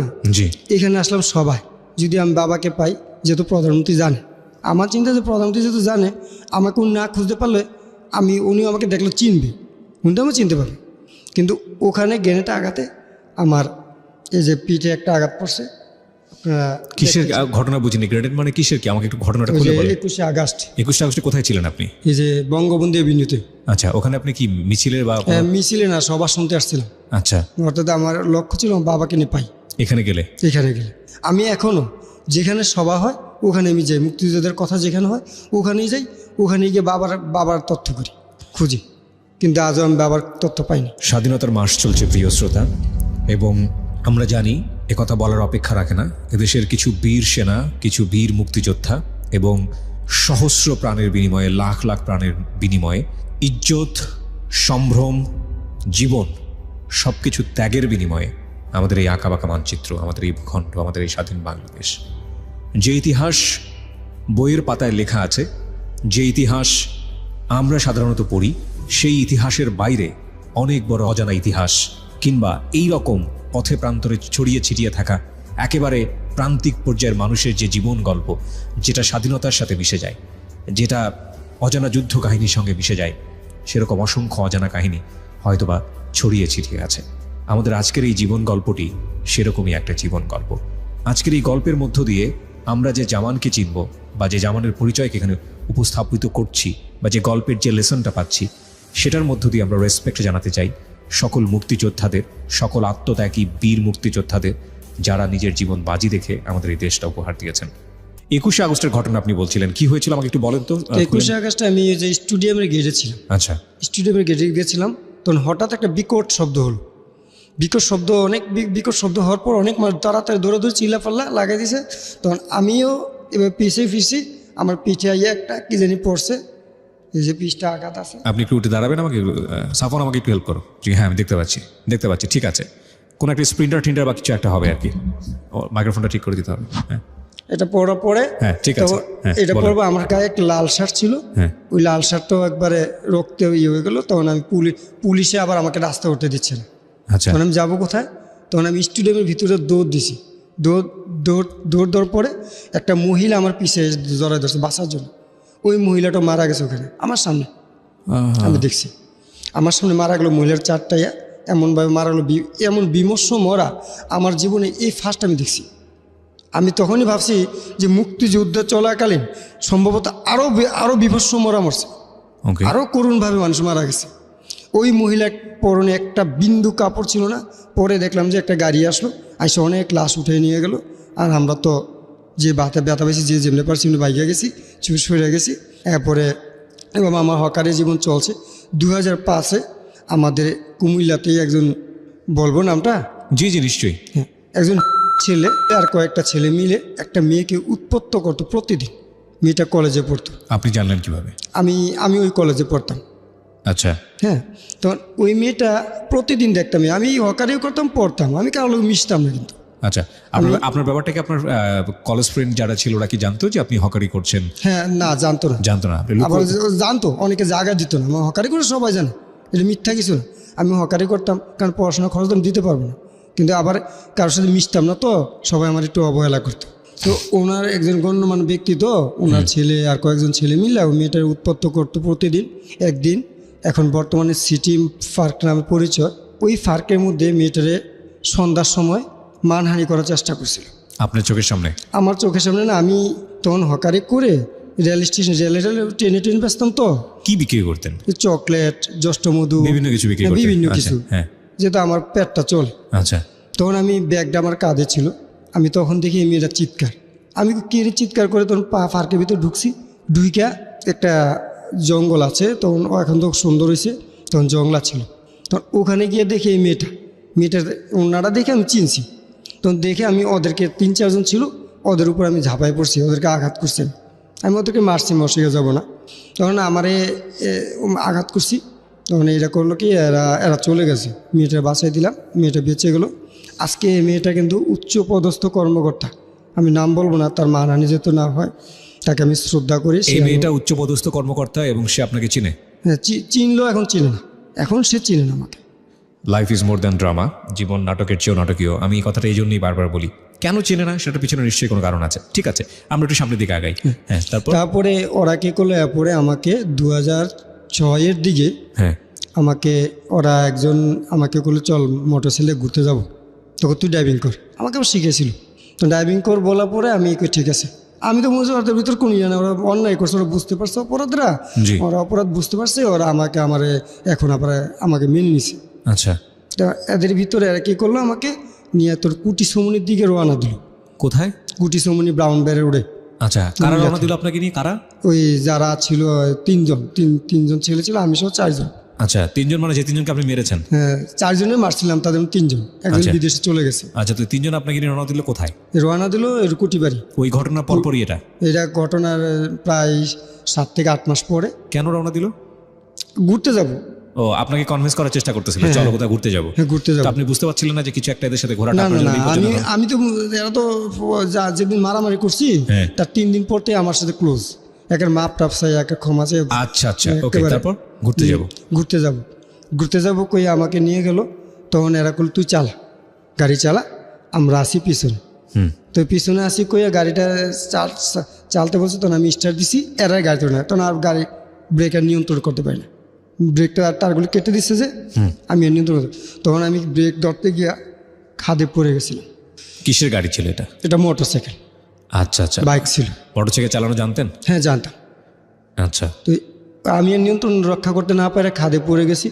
তখন আমার কাছে সম্পূর্ণ কাগজপত্র, আমার কাছে কিন্তু আমার পরীক্ষার রেজাল্ট সম্পূর্ণ থাকতো, আমার তো রাখার কোনো জায়গা ছিল না, নিজের কাছেই রাখতেন সবসময়? আমার কাছে সম্পূর্ণ থাকতো। সব ভিজে গেল? সব শেষ, একবার কিছু আমি পাইনি, আমার সেন্সে তো আমি পাই না। আমি তো প্রায় 2008 পর্যন্ত, আমি 7 পর্যন্ত সেন্স ছিলাম, আমার কোনো মানসিক হিদায়ত ছিল না। কত সালের ঘটনা এটা? এটা 2006। মানে 2 বছর আপনার কোনো সেন্সই ছিল না এই ঘটনার পরে? না, আমি কোথায় ছিলাম আমি বলতে পারবো না, কিন্তু পরবর্তীতে আমি আবিষ্কার করি, আমাকে এই ভারতে, ইন্ডিয়াতে আবিষ্কার করি, এবং বাহার ভাই নাকি পাঠাইছে, বাহার ভাই আর কে মিল্লা পাঠাইছে, তখন আমি ফিরে আসছি। ইন্ডিয়াতে আপনি আবিষ্কার করলেন? কোথায়? ইন্ডিয়ার কোথায় সেটা? ইন্ডিয়াটা হচ্ছে কলকাতা একটা হাসপাতাল। আচ্ছা এখন আমি এই অবস্থা আসার পরে 2007-এর শেষ দিক দিয়ে আসার পরে আমি একটা লোকের সাথে মিশছি, পরিচিত। ওখান থেকে আপনি আসলেন কিভাবে? কলকাতা থেকে আসছি, এই মানুষকে ধরে আসছি, কিছু টাকা দিয়ে আসছি, ওখানে কিছু টাকা পাইছিলাম, আমাকে মানুষের টাকা দিছিল। আমি কিন্তু অদ্যাবধি কারোর থেকে 1 টাকা সাহায্য নিই, কিন্তু তখন কে কীভাবে টাকা দিচ্ছে আমি জানতাম না। কিন্তু আমি সেন্স হওয়ার পর একজন ডাক্তার বললো, উনি একজন মহিলা ছিল, উনিও বাংলাদেশে ছিল, ওনার কসবা বাড়ি, উনি এখন নাই, ওনার নাম ছিল নাসিমা। আচ্ছা উনি আমাকে সম্পূর্ণ বললো যে তোমাকে এইভাবে পাঠাইছে, তোমার এই অবস্থা ছিল, তোমার এই যে আমার এই হাতটা ভাঙা ছিল, তারপরে পা একটা ভাঙা ছিল, আর এই যে চোখের মধ্যে ব্রেনও আঘাত খাইছে। চোখ বলতে আপনার ডান চোখটা কি ওই ঘটনার পরে আঘাত খায়? হ্যাঁ, ওই ডান চোখটা ওই ঘটনার পরে আঘাত খায়, এই বাম চোখটা ডিসপ্লেটা আউট হয়ে গেছিল। তার মানে আপনার ডান চোখ আপনার পুরোপুরি অন্ধ, ডান চোখটা আপনি দেখতে পারেন না? না, ডান চোখটাও দেখি না, বাম চোখটাও দেখতাম না। আচ্ছা তো বাম চোখটা আলো দেখতাম না। আচ্ছা তারপরে আমি আয়সা বাহার ভাইয়ের কাছে গেলাম, যাওয়ার পর উনি আমাকে বিভিন্ন জায়গায় পাঠালো চোখ চিকিৎসার জন্য। অবশেষে আমি একটা আশার আলো পেলাম, আমার চোখের দৃষ্টি সংযোগ দিলে, কর্নিয়া সংযোগ দিলে চোখে দেখবো। তখন ফজলিকের একজন ডাক্তার বললো আমাকে। আচ্ছা তখন ফজলিকের ডাক্তার বলার পরে আমি 2014-তে আমার শ্বশুর মারা গেল, 2015 সালে এসে আমি ইসলামিয়াতে যোগাযোগ করছি। ইসলামিয়াতে যোগাযোগ করার পরে বললো যে আমাকে ডিএসক্যান করতে। কি স্ক্যান? ডিএসক্যান, আচ্ছা চোখের একটা এক্স আর কি। তো ডিএসক্যান করতে বলার পরে আমি বললাম স্যার কত লাগবে? তখন ওখানে আমার থেকে 8,800-950 টাকা নিছে। কিন্তু পরবর্তী সময়ে আমি যে তার একটা রিসিপ্ট দেন, ওখানে মাত্র আমি 850 টাকা পাইছি। আচ্ছা তারপরে এখান থেকে আমি এই অবস্থা দেখে আমি আমার এই টাকাটা মারলো, তখন আমি গেছি জাতীয় চক্ষু বিজ্ঞান ইনস্টিটিউটে। ওকে হ্যাঁ, জাতীয় চক্ষু বিজ্ঞান ইনস্টিটিউটে যাওয়ার পর সহকারী অধ্যাপক, ওনার নাম হচ্ছে কাদের সাহেব, উনি লেখা পাঠালেন সন্ধানীতে, বাবুপুরা। সন্ধানীতে পাঠানোর পরে সন্ধানীতে যাওয়ার পরে ওখানে টাকা জমা দিলাম। টাকা জমা দেওয়ার পরে ওখানে প্রায় ঘুরতেছি, চোখ পাই না। 15/10/2016 তারিখে আমার বাম চোখে একটা কর্নিয়া স্থাপন করা হয়। আচ্ছা এই বাম চোখটা, হ্যাঁ আমি দেখতে পাচ্ছি। হ্যাঁ কর্নিয়া স্থাপন করা হয়, কিন্তু ডাক্তার শীষ রহমান সাহেব করছে, উনি খুব অনেস্ট ডাক্তার। উনি আমাকে অনেকটাই ভালো উপদেশ দিছে এবং বলছে একটা লেন্স লাগানো লাগবে। বর্তমান অবস্থায় এমন আমি আছি, আমার কোনো অর্থ নাই, আমি আর্থিক আপনি সংকটে দেখতে পান বাম চোখ দিয়ে এখন? হ্যাঁ এমনি দেখতে পেয়ে যে আপনাকে দেখি কিন্তু বড় বড় দেখতেছেন অনেক? অনেক বড়। আচ্ছা, অক্ষর দেখি না, অক্ষরও বুঝি না, অনেক বড় বড় দেখি, কিন্তু আমার সিলাইও কাটে না এখন টাকার জন্য। ওই হোন্ডার অ্যাক্সিডেন্টের কারণে আপনার এই অবস্থা? এই অবস্থা। এর মধ্যে আবার ওই চোখ চিকিৎসার সময় আমারও কিছু টাকা ছিল, তারপর কারিতাস বাংলাদেশ থেকে 25,000 টাকা দিল, আকম বাহাদুর বাহার ভাই দিল 11,000 টাকা, মতিন ভাই দিল 6,000 টাকা, সাবেক লমিন শাহ আব্দুল মতিন খুসরু। ঠিক আছে, হ্যাঁ। এইভাবে আমার চোখ চিকিৎসা মোটামুটি আগাইতেছে যে এখন যে আমার চোখ লাগানোর পর আমার কামাই বন্ধ, ব্যবসা বন্ধ। কেন? কারণ আমি তো চোখের জন্য কোনো ব্যবসা করতে পারি আপনি না। কি কাজ করেন এখন? এবং বই বেচতাম। ওই বই হকারি করতেন? হ্যাঁ হকারি। আচ্ছা, আমি হকারি করতাম, এখনও হকার দিকে চিন্তা হয়, কারণ আমার চাকরি তো হবে না, আমার পিছুদের কেউ নেই। আপনার পড়াশোনা বন্ধ হয়ে গেল? পড়াশোনা তো বন্ধ হয়ে গেল চোখের পরে, অ্যাক্সিডেন্টের পর পড়াশোনা শেষ। কোন সময়টায় পড়াশোনা বন্ধ? ইন্টারমিডিয়েটে পড়ছিলেন তখন না? এই যে ইন্টার এই মেয়েটাকে বাঁচানোর কারণে আপনার মূলত এই শেষ, ঘটনাটা আমার ঘটে। লাইফটাই শেষ। এই মেয়েটা এখন কোথায় আছে? আছে, উনি বললাম তো ওনার নাম বলবো না, নাম বলা দরকার নেই, কিন্তু কোথায় কাজ করছেন উনি? উনি সেক্রেটারিতে কাজ করে। আচ্ছা, তো আপনাকে চিনে না কেন? আপনার কথা বলতে চায় না কেন? না এমনি চিনে, উনি বলছে বিপদে পড়ছি উদ্ধার করছেন উনি, আবার যারে মারছি সে তারই বিয়ে করছে, যার সাথে আমার কন্ট্যাক্ট হয়েছে তাকে বিয়ে করছে। হ্যাঁ, কিন্তু আমি জানি না, কিন্তু আমি আর এত কিছু প্রশ্ন করি না, কারণ আমার দায়িত্ব, আমার কর্তব্য যে আমি একজন নারীর ইজ্জত রক্ষা করছি, আমি একজন মুক্তিযোদ্ধার সন্তান হিসাবে, এটা আমার দায়িত্ব। আমি তার কাছে এখনও কোনো দাবি করি না, গেলে ওর সাথে কোনো কথা বলতে চাই না, দেখা হলে কেমন আছো ভাই, এর দূরই শেষ। তারপরে এই চোখ চিকিৎসা করতে গিয়ে তো মানে অভাব অনুটানে পড়েছে, এখানে যাই ঋণ চাইতে, সেখানে প্রতারিত হই। ঋণ চাই, আমি কার কাছে করোনা চাই না, আমি ঋণ চাইতে গেলে আমাকে ধমক দেয়, আমাকে দিতে চায় না। আমি ঋণের জন্য অনুরোধ করলে কয় তোমার ঘর নাই, বাড়ি নাই, ভিটা নাই, তোমাকে কিসে ঋণ দেবো? এভাবে বলতে বলতে অনেক জায়গায় এইভাবে আমি প্রতারিত হচ্ছি। মানুষে এমন স্ত্রীও দেখতে পায় না, সন্তানদেরও মানুষ করতে পারতেছি না। সন্তানের বয়স কত? বড় ছেলেটা তো জন্ম নিয়েছে 2009-এ, চলতেছে, ছোটটা হয়েছে 2010, এরপর মেয়ে একটা। 3 ছেলে মেয়ে আপনার? এরা লেখাপড়া করতে? 3 ছেলে 1 মেয়ে। 3 ছেলে 1 মেয়ে? হ্যাঁ। তো এরা লেখাপড়া করতে পারে? হ্যাঁ লেখাপড়া করে, বড়টা ক্লাস 5-এ, ছোটটা ক্লাস 1-এ, আর ছোট মেয়েটা ক্লাস 1-এ। এরপর ছোট্ট একটা বাচ্চা হয়েছে, পদ্ধতি করা সত্ত্বেও কীভাবে যেন হয়ে গেছে ভুলবশত। বুঝতে পেরেছি। তো এই যে মানে আপনার চলে কিভাবে? এই হকারি করে এখন চলে? না এখন হকারি নেই। এখন কি করেন তাহলে? এখন ভাই কিচ্ছু করি না, এখন ধার খরচ করে চলি, আর বিভিন্ন জায়গায় আবেদন করি, আবেদন করলে যদি 2 টাকা পাই তো চলি, নাইলে নেই। আমার গত সেপ্টেম্বর মাস থেকে আমার ঘরে আটা বিহিত চাল আসে না, আটা ছাড়া আমার চাল জোড়াতে পারি না, আমার সন্তানদের আটা রুটি খাওয়াই পারি। আমি যে আজকে এখানে আসছি, আমার একটা রূপার চেন ছিল আমার গলায়, 14 আনি 4 তোলা 4 ওজনের, 230 টাকা বিক্রি করতে এখানে আসছি। আপনার আসার ভাড়া ছিল না? না ভাড়া ছিল না আমার। তখন এই গেস্টটাই কি সেই গেস্ট যে আমাদেরকে বলছিল যে প্রথম পর্যায়ে আসতে পারতেছে না, ভাড়া নেই? ওকে। সাফওয়ানকে আপনারা চিনবেন, ও আসলে আমার এই প্রোগ্রামের অ্যাসিস্ট্যান্ট হিসেবে কাজ করে, এবং ও আসলে আপনারা যে ফোনগুলো পাঠান এখানে, সেই ফোনগুলো থেকে ও বাছাই করে আসলে গেস্ট নির্বাচন করে, এবং স্টুডিওতে থাকে সবসময় আমার সঙ্গে। আচ্ছা, তো আজকে আপনি ওই চেন বিক্রি করে এখানে এসছেন? হ্যাঁ 230 টাকা বিক্রি করছি, তারপর এখানে আসছি। প্রিয় শ্রোতা, খুব স্বল্প সময়ের জন্য গল্প এটা, এবং আমরা আরেকটা গেস্টকে আমন্ত্রণ জানানোর আগে, একটা বিরতিতে যাবার আগে এই পার্টটা এখানেই শেষ করতে চাই। যেই ভদ্রলোক এখানে এসেছেন, তার জীবনের যে ট্র্যাজেডি, সেটা ওনার বয়স বলছিল উনি 35 বছর ধরেই আছে, কিন্তু গল্পের যেই সময়সীমা সেটা 30 মিনিটেরও কম। খুব ছোট্ট করে আপনাদের জন্য তুলে ধরেছে। ওনার বলার ধরনটাই আসলে এরকম, এবং সে কারণে যতটুকু বলতে পেরেছে সেই জায়গাটা থেকে আমরা তার প্রতি রেসপেক্ট রাখতে চাই। এই মানুষটি এখন কোনো রুটি রুজি তো আপনি নাই, আপনি হকারি করতে পারেন না কেন? কি সমস্যা? চোখের জন্য পারি না। চোখের কি সমস্যা? চোখে ব্যথা করে, আবার বড় বড় দেখি না। আচ্ছা, বড় বড় গাড়িতে উঠতে গেলে ভয়, এখন একটা বাচ্চা ছাড়া চলতে পারি না, আজকে আমার ছোটো বাচ্চা নিয়ে আসছি। তো এটা তো আপনার আরো খারাপ হয়ে গেল ভালো করতে গিয়ে। এখন আমি এই জন্যই আসছি, আমার চোখ ভালো করতে হলে এখন কি করতে হবে? এখন কিছু অর্থের দরকার। আমাকে আপনাদের মাধ্যমে কোনো মহৎ ব্যক্তি যদি থাকে, তাহলে আমাকে কিছু টাকা যদি ঋণ পরিশোধযোগ্য ঋণ দেয়, তাও আমি নেব। আমি আমার চোখের চিকিৎসা করতে চাই, আমার বাচ্চার মানুষ করতে চাই। আমার বেশি টাকা প্রয়োজন নেই, আমার মাত্র লাখখানিক টাকা হইলে আমার চোখের চিকিৎসা হবে, ব্যবসা হবে। আমার ব্যবসাটা হবে। আমার একটা ব্যান একবার জরাজীর্ণ হয়ে গেছে, যেটা ব্যবসা করতাম ওটা জরাজীর্ণ হয়ে গেছে। আমার মাইক সেটটাও চুরি হয়ে গেছে, বিক্রি করেছে আমার জেঠোসের ছেলে। আমার এর মধ্যে আমি এতটুকু দুর্বল হতাম না।